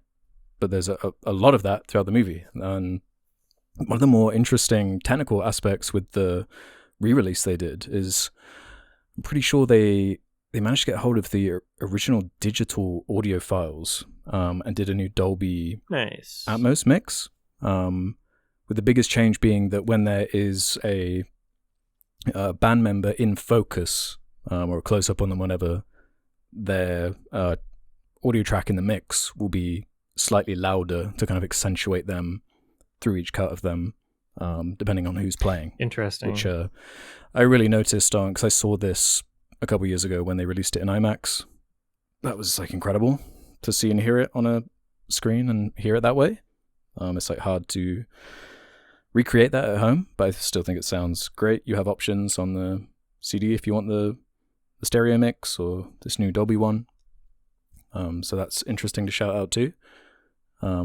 I love hearing all the stories of these old prints they had and these like WB lots from like decades ago, and they only managed to save some of the film because like a random person would just see it and be like, no, I'm not letting that just being thrown away. I'm just going to keep that in my garage or whatever. And that's how they like find these things. I love that kind of story. Yeah, I've got, I don't know, a couple things I'd like to shout out about some of the other songs like I was doing earlier, if that's okay with you guys. Yes. Yeah, absolutely. Yeah, sorry, I just want to dork out on this for a little minute. Please. Yeah, I started with Life During Wartime. It's kind of this paranoid fantasy song about this like apocalyptic hellscape. This was obviously released during the height of the Cold War, so it kind of has that element to it. He's doing the scarecrow dancing and spinning around on the lowered mic. I love his like energy, his physicality to his performance is like endlessly entertaining to me. He's like lying on the floor, running around the stage so he can go backstage and snort another line. It's like that makes sense. Yeah, there's a kind of coke energy to this film. I just love how no two songs like feel the same visually, not just on a musical level. Shifting into Swamp, kind of a heavy sounding song. You've got these shadows against this red background. Another apocalyptic kind of demon sounding song. The whole thing is over. And the chorus of the high, high, high, high, high. I feel like the song's all about clinging to things that make you high, love, drugs, whatever it may be. And these are only things I've like picked up through like listening to it again and again and again and again. I feel like I noted down, I describe these songs as kind of like frenzy songs that you can enjoy without necessarily understanding specifically what they're saying, but they do conjure an emotion nevertheless. Gotta shout out This Must Be the Place. Maybe the best love song ever written to me. You got like Sing Into My Mouth, the whole kind of Fred Astaire lamp ode. I love that performance there when he's just dancing with this lamp. I love I've been mentioning all these kind of demonic, dark, satirical, esoteric songs, and this one is like quite an honest, upfront, plain love song. Like it's not trying to be clever really, outside of just the natural cleverness of those lyrics, but it's just such a different vibe when it hits. Feet on the ground, head in the sky, it's okay, I know nothing's wrong.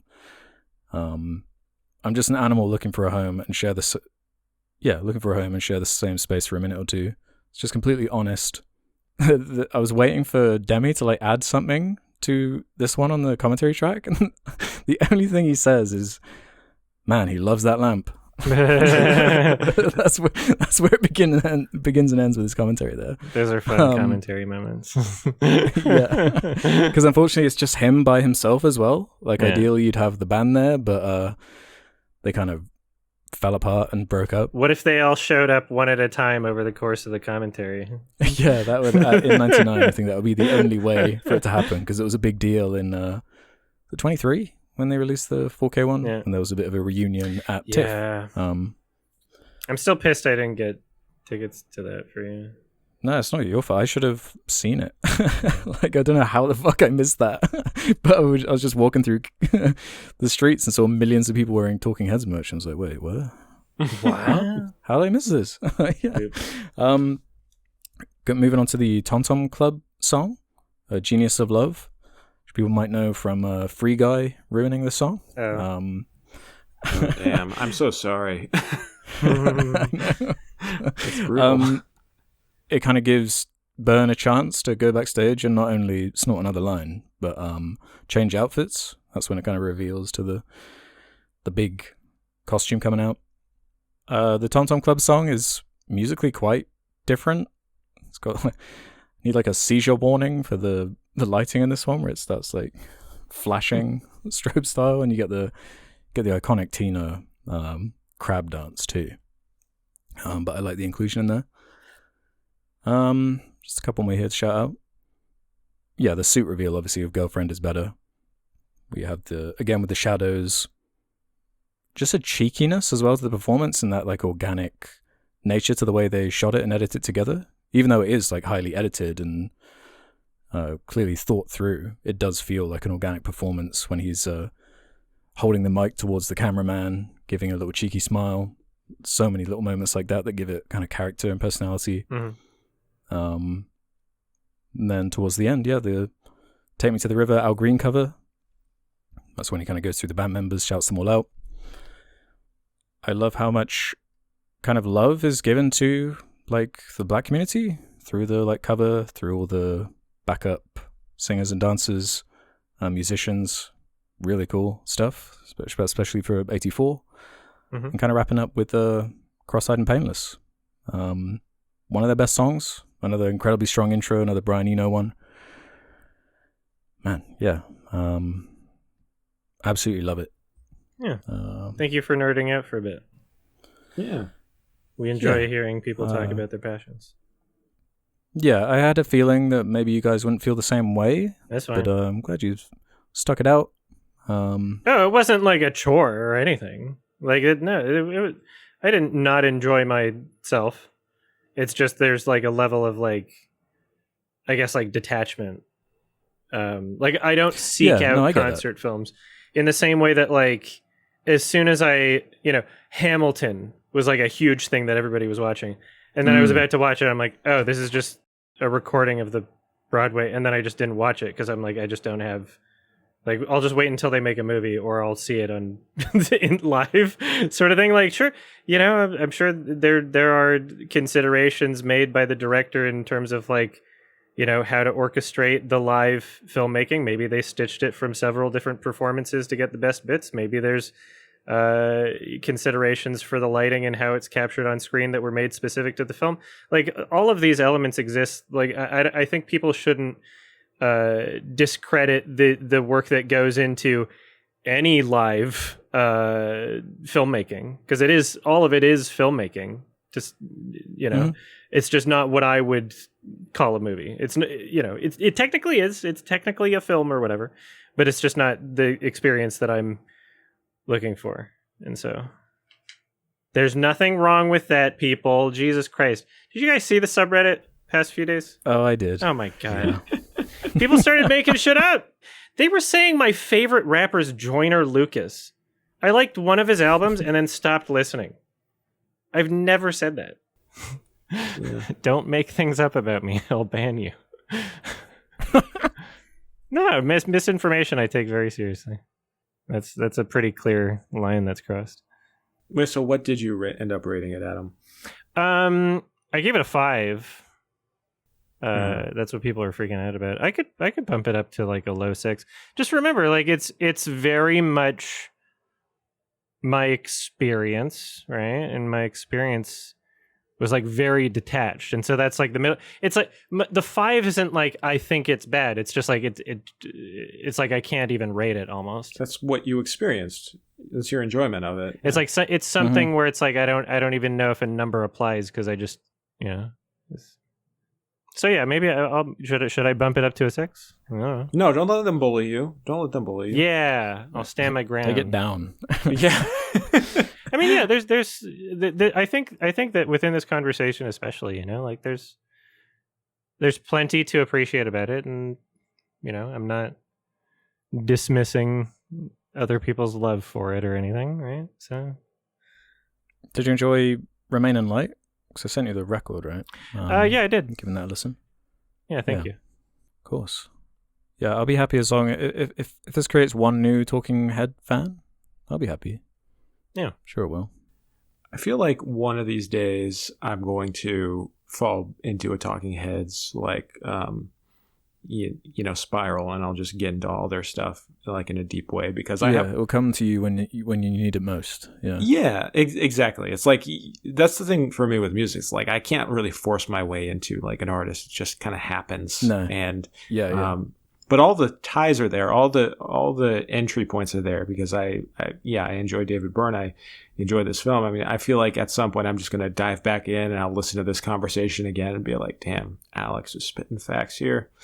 And I'll love it in a totally new way. But that's the beauty of music, that it touches you on like a wavelength that you can't even explain.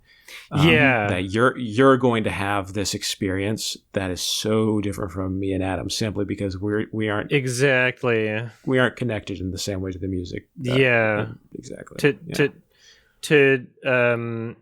I feel like music is very much more particular even than film, like that exists in all art forms, that the level of like how much is this just like piercing your soul, right? And how much is that going to influence how much you enjoy something, right? To me, music is like mostly that. Like I'll listen to tons of artists with terrible like mixing and production value, because to me what matters the most is like the composition and the lyricism and the emotion, the passion through the performances, right? Like that trumps everything else, right? Whereas, a lot of music critics and a lot of like audio heads are more focused on the production, right? So to me, they're very different conversations. And some people view movies that way, right? Like some people get pissy at me for talking more about the production elements of film. I would say both come into play with film for me for sure. But yeah, with music, it's almost like, I don't know, like it's like trying to recommend porn to someone. Like, yeah, it's a good way to put it. I mean, I feel like music's closer to painting and less close to like porn can be painting. Yeah, it certainly can. But there's something more intimate, right? Porn can be intimate. Yeah. There's something. What are you guys talking about? Low. You guys are dismissing pornography. I feel like film can be like you can be way more objective because film and like is a narrative art that's like way more structured and strict for the most part. Like, of course, there's films can be anything, but especially. But like you can watch The Dark Knight and be like, oh, that's a good movie. It works. Like, I got invested in the story. I forgot where I was for 2 hours, in the theater, and I forgot about my problems. Where'd I go? That's an effective film. Yeah. Music. Yeah. It's a different thing. I don't know. Also, I might have been speaking with a bit of a bias there because the porn I consume is literally art. There's artistic elements. So maybe, remember that, anybody who thinks that what I said was crazy. Because I'm not talking about fucking Pornhub. I'm not talking about the shit you guys... I'm not talking about, stepsister caught in the dryer. Okay, I'm talking about like actual works of art. Yeah. The normie masterpiece of porn, stepsister caught in the dryer. What's really weird to me is that the Discord audio broke out right when you were saying, no, the porn I consume is, and then it was just silent. And I was like, what's happening? It's a secret. Spill the thanks. Very ominous. Yeah. That was a good discussion. Thank you, Alex. What was your rating, Jake? I'm going to give this an 8 out of 10. I feel like it's just nice. It's a very good movie. The 2 stars that are omitted are just like purely my emotional, like I wasn't fully locked in. Don't think of it as omitting from a 10. Sorry to interrupt. Yeah, no. I mean, you can do whatever you want. People think of it that way. They think that there's something wrong with it if it's lower than a 10, when that's not the case for me. Anyway. No, there's nothing wrong with it. No. Yeah, exactly. There's nothing wrong with it. It's just that I didn't connect with it on this viewing in that way. But in every other aspect, I think it's like kind of like, what can you really pick apart? Like, there's exactly. There's like nothing that is being done incorrectly or badly. It's a very well made movie. Yeah. I'm kind of like, I'm curious in this format, because the example I gave, Wolfpack Madison Square Garden, that's not really like a production in the same way in terms of filmmaking. It's just they had a guy with a selfie stick and a fucking iPhone, right? And to me, it's more about like the experience of the show. And so I'm wondering what can be done in terms of this format that would make me really connect with it more, And so I'm imagining things in my head, like, I wonder, would it have to go like crazy explicit with the cinematography in terms of like, fucking Gaspar Noé's climax, right? Like that's an incredible dance piece filmed in one take in a scene in that movie that I fucking love, right? Right, yeah. So I think that exists and that can be there. That wasn't done in front of an audience, but I think maybe what I'm looking for is maybe something just like a bit more showy and a bit more like of the same take and performance, like capturing the moment, capturing the setting. I think that the way things are edited together, people are going to hate me for mentioning this, but you know, I'm kind of particular when it comes to like the sounds of instruments being accurately reflected in the visuals, and I'm particular about that in non-music films, right? So in like regular narrative films, someone pretending to play piano or someone pretending to play guitar or whatever, and it's like, okay, to someone not familiar with those instruments, they might be able to see and hear and nothing's the matter, right? But to me, or anybody familiar with those instruments, it's as if they took dialogue from a completely unrelated scene and then stitched it on top of them saying a different sentence. And it's like, okay, that's like bad, not only bad ADR, but those aren't even the same words. And that happens in this film. And it's annoying. So if anybody's going to call me fucking crazy and gaslight me, I wrote down a timestamp of when this happens. 1 hour, 23 minutes. Look at the drummer, right? He hits a crash cymbal. You hear floor toms, okay? In a music film, there should be an extra level of consideration for that. That's not why I didn't connect with it. That's just a tiny thing. But that is a pet peeve for me. I noticed that on my first watch too, but it bothers me less and less with each one, considering that kind of creative license I was getting at. I don't know. That makes sense to me when putting it together, that's going to happen now and again. For like 90 minutes, it's not so egregious. There are just like a couple of moments where I might notice it. But the overall package, the kind of emotional core of it, the emotional resonance, is kind of what I prioritize and what makes it work as a whole for me. For sure. I can't remember if I gave it a rating, but it's a 10 for me. Gets better every time I watch it. I think the remaster's really good. Yeah, watch it. Yeah. Watch it. Yeah. Do it. Yeah, man. Or you're a dumb idiot. You know what I'm saying? Whoa. I'm going there. Damn. Shit. Questions? Just keep going. Fuck. Damn, yeah. Let's do some questions then. Shit. From the Sardonicast community, head over to the suggestion thread over on the subreddit if you want to leave questions for future episodes, just like Branch Cold 9905 did, who said, thoughts on Uwe Boll wanting to direct a Chris Chan film? I don't think that's real. It's his Twitter post. That doesn't mean anything. Guy's a fucking provocateur. Like he said a billion things. I'll see it. I'll believe it when I see it. I mean, I'd watch it, I think. How do you guys feel about Chris Chan? Because there's like a YouTube series that like has documented his entire life or something. He's like the most documented person in history or something like this. I started it like a couple of years ago, but I couldn't hack it. It was just like, I don't know.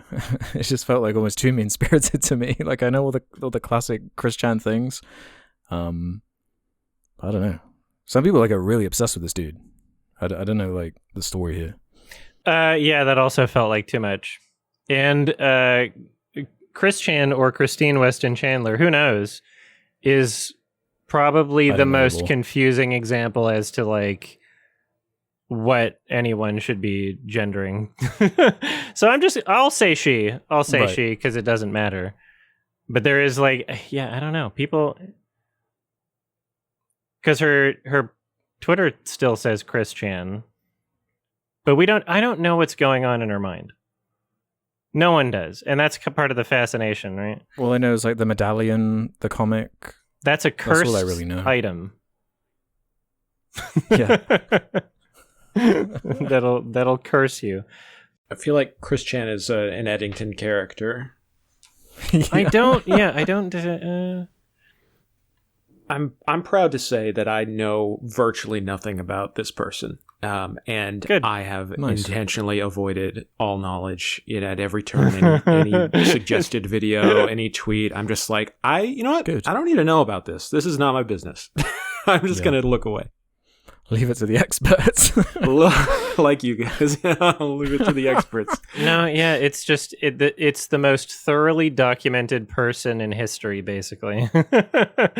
Well, self-documented, I guess. They put out so much of their own shit on the internet, and then people just like realize that they could manipulate them, and so lots of trolling and lots of feedback for the trolls, because Chris or Christine or whoever would post all these videos, and every instance where they are being trolled, you would see, like, they would get such satisfaction from it because they'd be able to see it, right? Mm-hmm.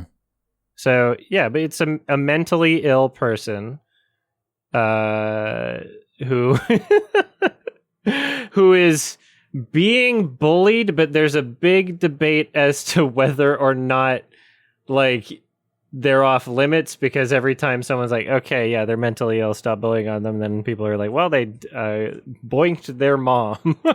Like, That's right. Yes. And Gosh. so and I mean, like, you can pull any number of.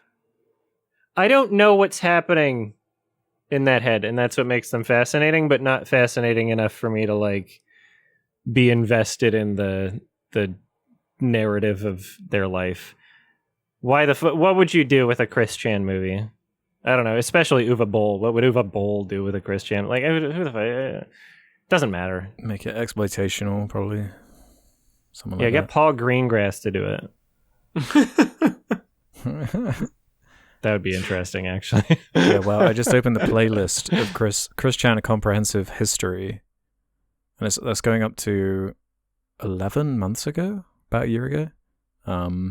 85 parts, and each one is half an hour to an hour long. Yeah, we're kind of, like, stuck documenting this person forever now. Like, you can't stop.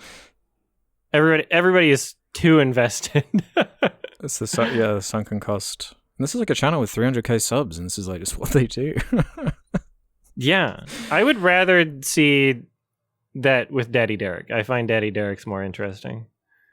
Yeah, and less, like, problematic. And it seems less mean-spirited. From like the idea of, I don't know, any number of things associated. So is with this it. just like the lol cow genre in general? It's the lol cow genre, and you could say it's the lol cow. If there was one lol cow, it would be Chris Chan. But yeah, wow. It's a morally confusing and questionable, bizarre thing that we're just kind of experiencing. That, yeah, I guess I'm not going to stop anyone at this point. Never have. I'm just kind of not even observing. I'm just kind of detached and staying. Yeah, doing other things. From this one. Yeah, it'll be every once in a while I'll hear an update that was significant enough for me to hear it, and I'm like, oh, interesting. But I don't. Yeah, there's no point watching any of the documentaries. Every day I was so thankful that Chris Chan wasn't a furry. I was like, easily could have been. Right. Easily could have been.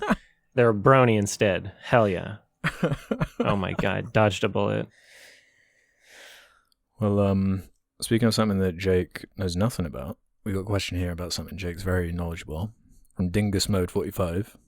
Kind of a normie question. Where were you, or what were you doing on 9/11?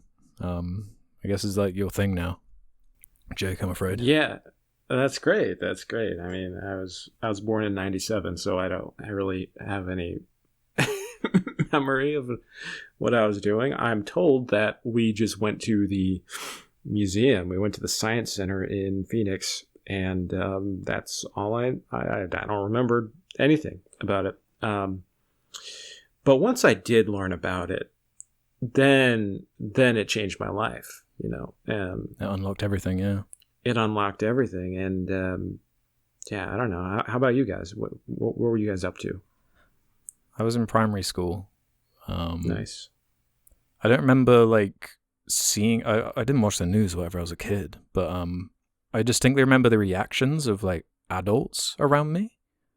Like one of my friend's mums was like, she thought like the apocalypse was here type thing. Like she thought it was like game over. She was like, you know, the character in Aliens. She was like running around screaming "Game over, man! Game over, man!" Yeah. What about you, Adam? I was getting ready for school, and just as I was about to go to school, I was like, there's, on the TV, I'm like, there's a plane crashed into a building. I said that to my mom or whatever, and she looked concerned. I was like, huh? I'm like, kind of like taken aback, and I remember there being like a pause, but like, still went to school. I don't remember if it was the first or the second impact that I saw on the TV. I don't even know if it was live or if it was just footage of like that, happened earlier in the day and they were just reporting on it. I don't remember the full timeline. Mm-hmm. But yeah, I went to school, and then I remember like when, I guess I was like 10 years old or something, but when I came back from school, it was like more of a conversation. People were, obviously concerned, and there were things to follow up on. And we need some older guests to talk about 9/11. I'm realizing. Yeah. Like, why? We're just like, we were just little babies. Well, what do we want? What do we want people to say that hasn't been said? I want to hear the people who were like, I wasn't allowed to fly anymore because I was put on a flight list. Well, maybe not those people, but a no-fly list. Here's something I'm old enough for. Ahead. I remember I was able to like go in the fucking cockpit with the pilot before 9/11. Yeah, I did that too. That's just a thing that they did. They'd be like, "Hey kids, you want to see what the cockpit looks like?" Yeah. Just so like lax. Get in here. It was so lax. Airports too. Yeah. Oh yeah, you see like any pre 9/11 film, like, my love interest, I'm gonna chase them to the gate. Even though I don't have a ticket. Get on the fucking plane without like any ID and no security. Just bring a sword or whatever. Yeah, there's interesting changes. Yeah, I want to hear from like one of the hijackers. We could get them on the pod. Good luck. Let's see if we can get them on the pod. I mean, that'd be a crazy get. That'd be wild. That would be a crazy guest. Hell yeah. Reviews would probably be nuts, but yeah. What do you guys think was more culturally changed the world in a more significant way? 9/11 or COVID? 9/11. Really? I don't know. Yeah. Yeah. Give us check back in with a bit more time. Yeah. Yeah. Well, true. I mean, like COVID was less of a single event that changed everything, and more so a period of time sped everything up that allowed existing issues to culminate faster, right? Like the things that were already there were allowed to fester in a way that had them kind of like speed run during COVID, right?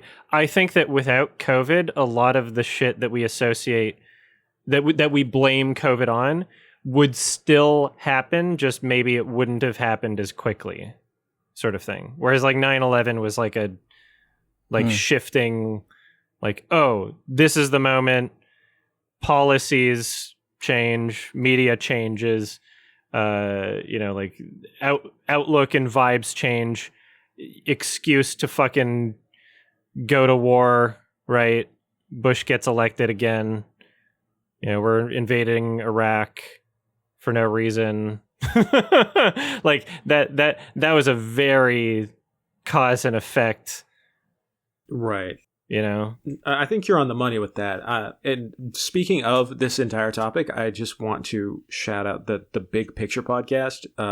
They are doing like a narrative series on 9/11 movies, like literally nice. My favorite interest. Oh, they're talking about they were talking about like Donnie Darko and Bring It On and like early, how movies changed after 9/11. I'm like, oh, this is fucking great. So I love that 9/11 is your hyperfixation. It's not even my I love that's just becoming my thing just for this podcast, because in any other instance I'm like, Like, all right. It's a cool. Well, I mean, I interest. guess the anniversary's coming up, right? We'll have to do a special episode, a 9/11 episode. Yeah. Dude. Yeah, the lingering effects of like COVID in of itself.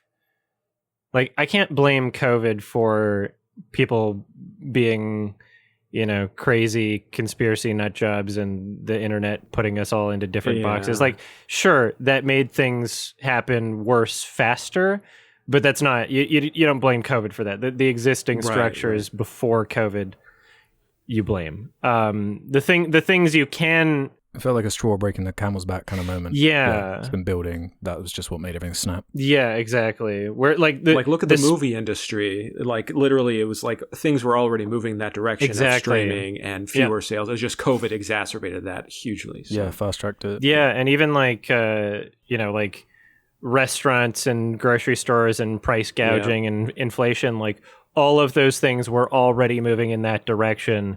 Just COVID made things happen quickly, and it gave corporations more of an excuse and be like, "Oh no, sorry, we have to make this more expensive," right? In terms of like actual policy, like the direct, like things that happen from COVID, like people dying. That was a pretty direct thing that happened from COVID.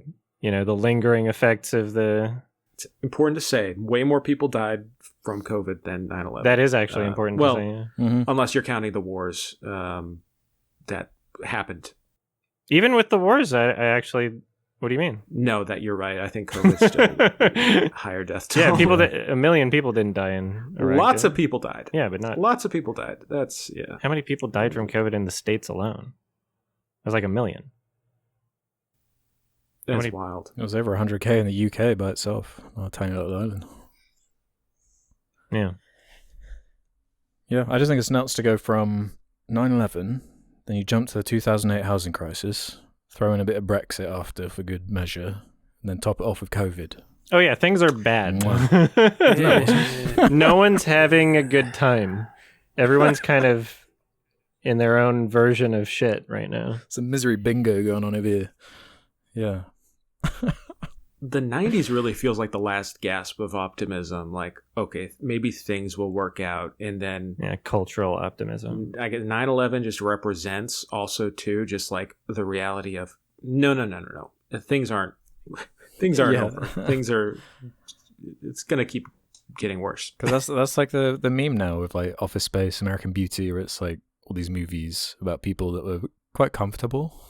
Like just losing their minds. It's like that was like the cultural kind of issue. Fuck, I have a nice apartment and I have to buy all this shit that I can afford. Fuck this shit. Yeah.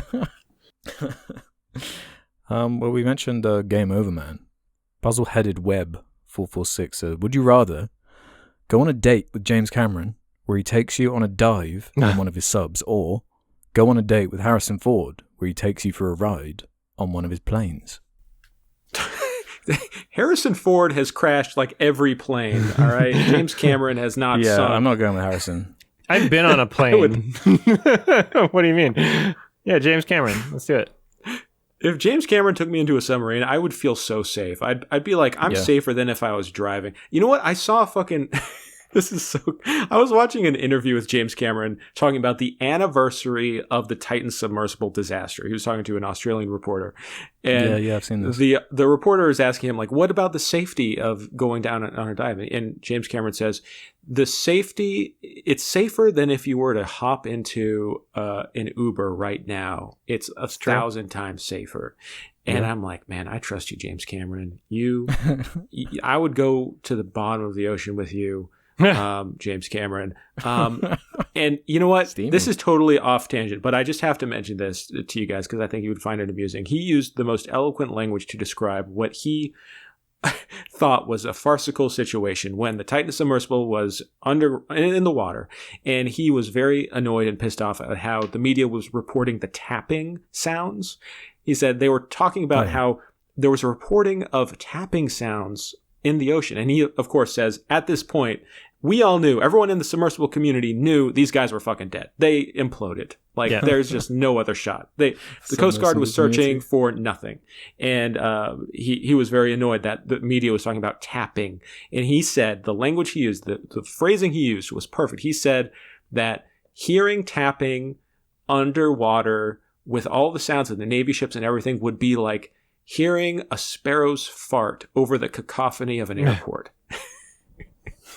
He just threw that out there mid-conversation. He just threw that phrase out there. Just like that. That beautiful image. I mean, that's why he's the best. Yeah. Anyways. That's why we're going to be there day one for Fire and Ash.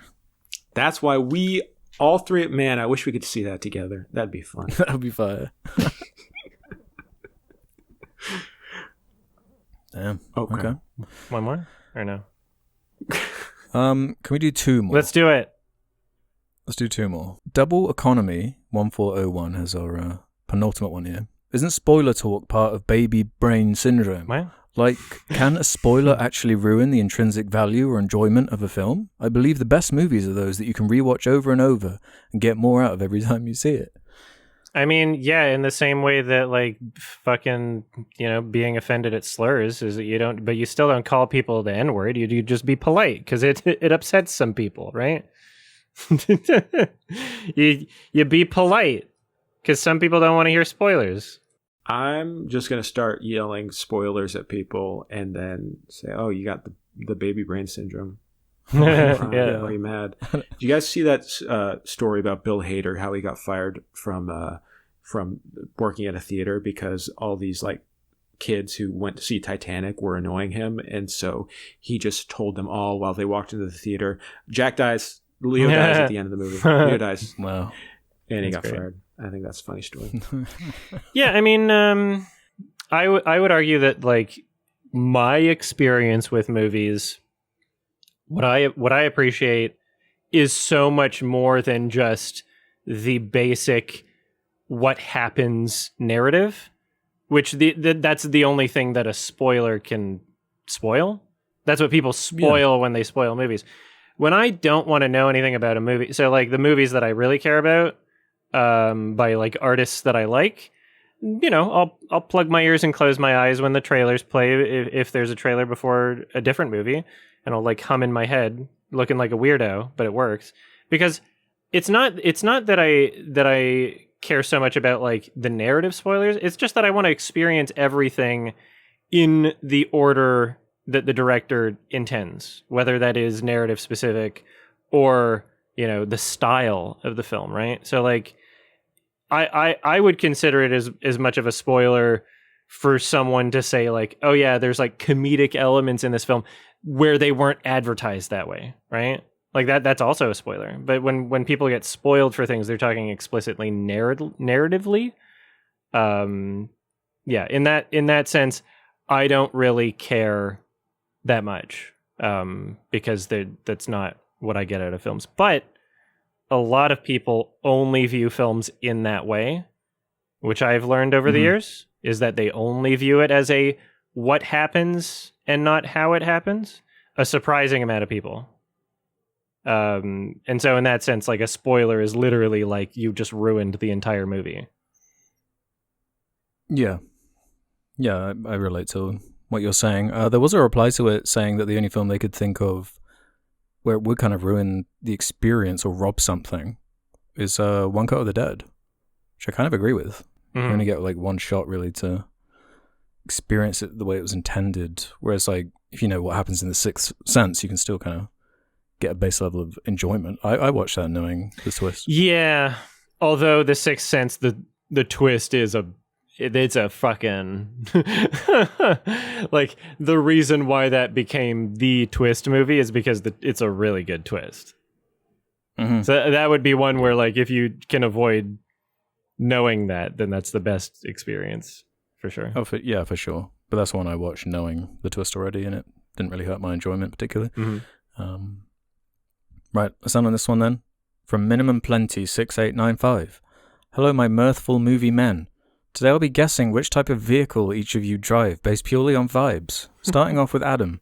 Adam likes the color purple, horses, and Eminem. I love purple too. I think he drives a purple 2025 Ford Mustang. But since he lives in Canada, it's less than a year old and already covered in rust. And that's okay. It adds character. There are vinyl stickers of Scar from The Lion King on both driver and passenger side doors. That's a good guess. That's a good one. I got doxed. Also, it only gets covered in rust if you live in like the snowy parts of Canada. Vancouver doesn't get that much. Vancouver gets like a week of snow every year, and it melts like pretty quick. There's some years where you don't even get snow. If I lived in anywhere else in Canada, yeah, it was just disgusting. You can't. There's no point in washing your vehicle in Edmonton. It's just going to get dirty again. Yeah. For Alex likes Madagascar, Legos, and asking why people thinks he is British. Alex has also been giving very Larry David vibes lately, so I think he drives the same car Larry drives in Curb Your Enthusiasm, a 2017 BMW i3.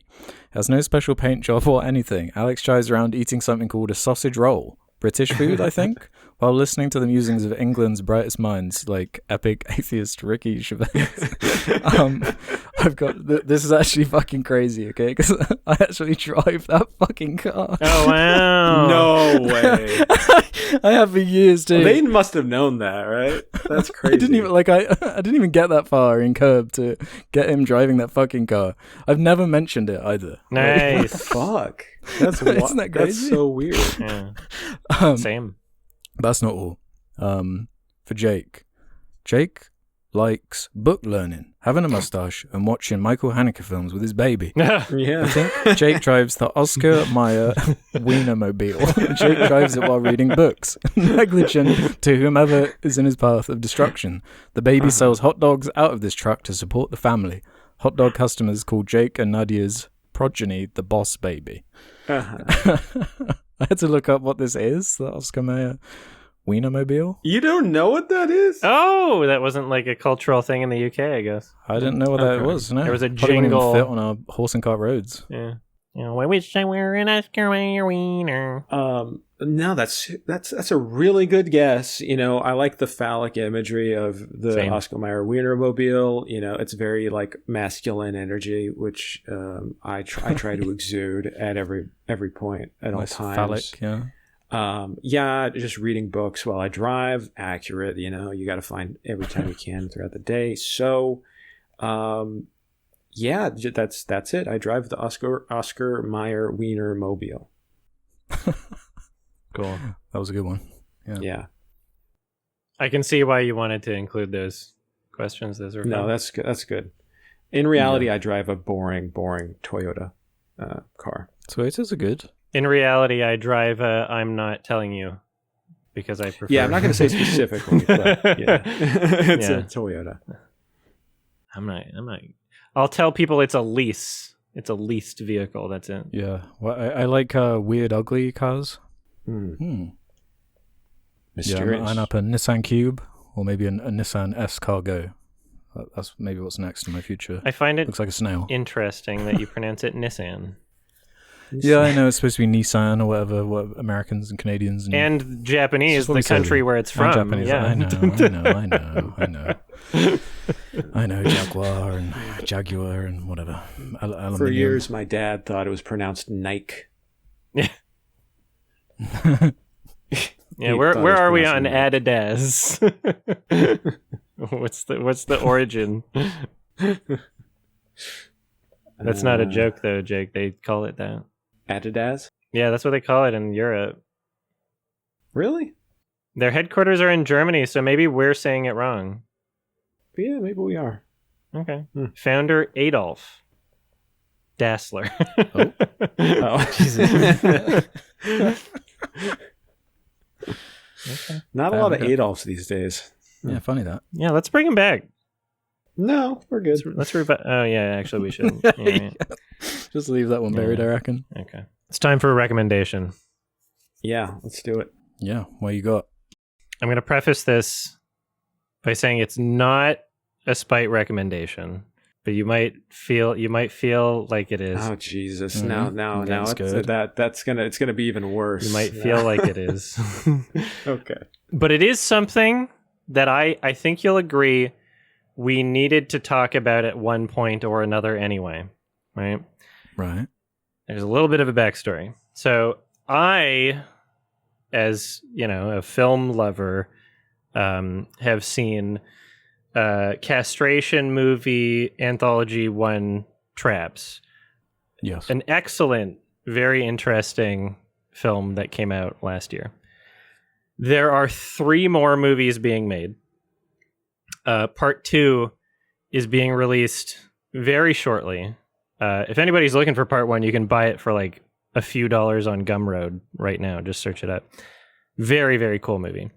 The director is a Vancouver local, and I met up with her in the past week, and Nice. she was telling me about part 2, and she gave me permission to say this on the podcast because she's going to be revealing it soon anyway. That part 2 takes a very different narrative direction from part 1. And she described it as having its biggest inspiration being To Boldly Flee from Doug Walker. What? And I know, crazy, right? And it makes you want to check out this fucking franchise I've been talking about. With What? she said, it's part To Boldly Flee, part Lars von Trier's The Idiots, part 120 Days of Sodom, sprinkling of Honora is how she described it to me. As if Solo 120 Days of Sodom was directed by Doug Walker. So I'm very excited for Castration Movie Anthology 2, but in order to prepare for that, I need to watch To Boldly Flee. Which we were gonna want to talk about this at some point anyway, right? I was thinking you were going to recommend Castration Movie, and I was like, that's fine. Well, that one's longer, actually. But I mean, it's incredible. Longer than To Boldly Flee. Yeah, it is. Okay. Yeah. To Boldly Flee is like 3.5 hours. I know. I've never made it to the end. That was a long way to say you're recommending Doug Walker. I told a story because otherwise it wouldn't make any sense. Right. But that's where I am. Wow, okay. So I have to watch To Boldly Flee to fully appreciate part 2 of this weird anthology Sure. art house interesting you can hide thing. You can hide the Spite era recommendation. I mean, this is Spite era. This is fighting territory. I mean, this is like them's fighting. How could I words, watch right? it without talking about it with you guys? Legit. That's fine. How could I watch it without talking about it with you guys? Yeah. This is joy era for me.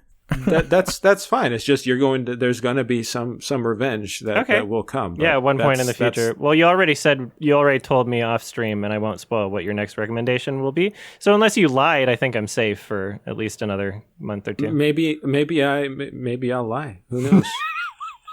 We'll see how I react to this. We'll see how this goes. All right. Wow. Oh, you've never seen it? No, Same. What if it's great? that's not. true. What are you talking about? I thought we were just saying earlier that we both love cringe. Yeah, you get that in spades, that's for sure. But I don't think I've ever made it past about 30 minutes of this. Okay. So. Yeah, it's I think this is the right thing to do. Because the more of a meme this is, the more I keep mentioning Castration Movie Anthology 1 Traps on this podcast, the more that it helps promote a smaller film and a legitimate artist that is selling their movie for fucking cheap as shit on Gumroad that everybody should watch. Yeah. So the more, I'm doing a good service here. We're getting the word out. And maybe one day, you guys will decide to watch something interesting instead of a fucking dumb Marvel movie that nobody cares about and is not going to be important in the next fucking 10 years. Okay? So in order to get to the interesting thing, we have to watch To Boldly Flee. No, you don't have. I mean, you don't have to. I feel like I enjoyed Castration Movie Anthology 1 Traps so much that I'm willing to watch To Boldly Flee to get the proper context to appreciate part 2. I mean, it is interesting, to be fair. Totally Flea. It's a lot of things. Yeah. But it is interesting. Yeah, so, sorry, but also not sorry. And I think it'll be a fun discussion. So if you don't want to get spoiled for To Boldly Flee, a film that, come on, let's be honest, it was going to happen at some point. Everybody wanted us to do this at some point anyway. Yeah. If I didn't do this today, people would have voted for it on episode 200 sort of thing, you know? True, yeah. That's true. Just get it out of the way. Yeah. You're right. If you don't want to be spoiled... It's 3.5 hours long? Watch it. Oh my God. Before the next episode. These episodes get released every 2 weeks. It's an extended Lord of the Rings, yeah. You can listen to them early. Go to Sardonicast.com. Sign up I'm glad I for joined premium. the podcast. It's only a few bucks. This was a good decision. You can watch it with your baby. Yeah. Oh, yeah. Jake just watches everything with my... No. I have to go find time out of my day to fucking... Oh, but you have plenty of time with Marvel movies, so it's fine. If you want to watch this on your... If you whatever way you can, I understand it's a lot to ask. I need the cinema experience. I'm going to... rent out a theater for this. Invite my friends. Yeah. Well, you guys will have more time off while I'm at TIFF anyway, so. Okay. Take some time off. Hope you enjoy the films. Sardonicast.com. Sign up for premium. It's only a few bucks a month. It's also ad-free. You hate ads? Mm-hmm. Go to patreon.com/Sardonicast or go to Sardonicast.com or click the join button below the video for members. Yeah, you get it ad-free. And also, just an FYI, in case you didn't hear, we fixed the thing where on members for YouTube, you can't play the video with your screen turned off on your phone or in the background play or whatever. So we did a workaround where we have an unlisted video link that you find just by clicking on the community tab. You'll get a notification for it if notifications are on for the members' community post. And that's where, the unlisted video link is, which you can do whatever you want. And that is also ad-free. Also, we recently made it so that on Patreon, you now have access to a private RSS feed. Yes. So anybody who wants to integrate their ad-free Patreon episodes into their podcast apps, you should be able to do that now. Let us know if there's any issues. We just did this recently. And then, I think I've thought of a way where we can include the YouTube members in the episode 200 poll in some way. Patreon for sure. Patreon 1000%. It's happening on Patreon. But I think we can figure it out. So we will be doing the poll, the suggestions in the poll for episode 200 in the next couple weeks, because we're going to need to have that decided before we record episode 199 so we can tell people what the recommendations are. So true, yeah. It's coming quick. Keep your eyes out. There'll be a post on the Patreon or whatever on the Discord that your Patreon is associated with. So get in there. Okay? You want to be a part of something? You want to be a part of something real? You want to have an impact for once in your life? You want to be responsible for some kind of change? Be the change you want to see in the world. Okay? Let us know what movie you want us to talk about. All right, thanks for listening. Have a happy nostalgic critic. Yeah, boldly flee, everybody. Yeah. Bye, everyone. Bye. Oh my God, I made him sad. All right, bye, everybody. Bye.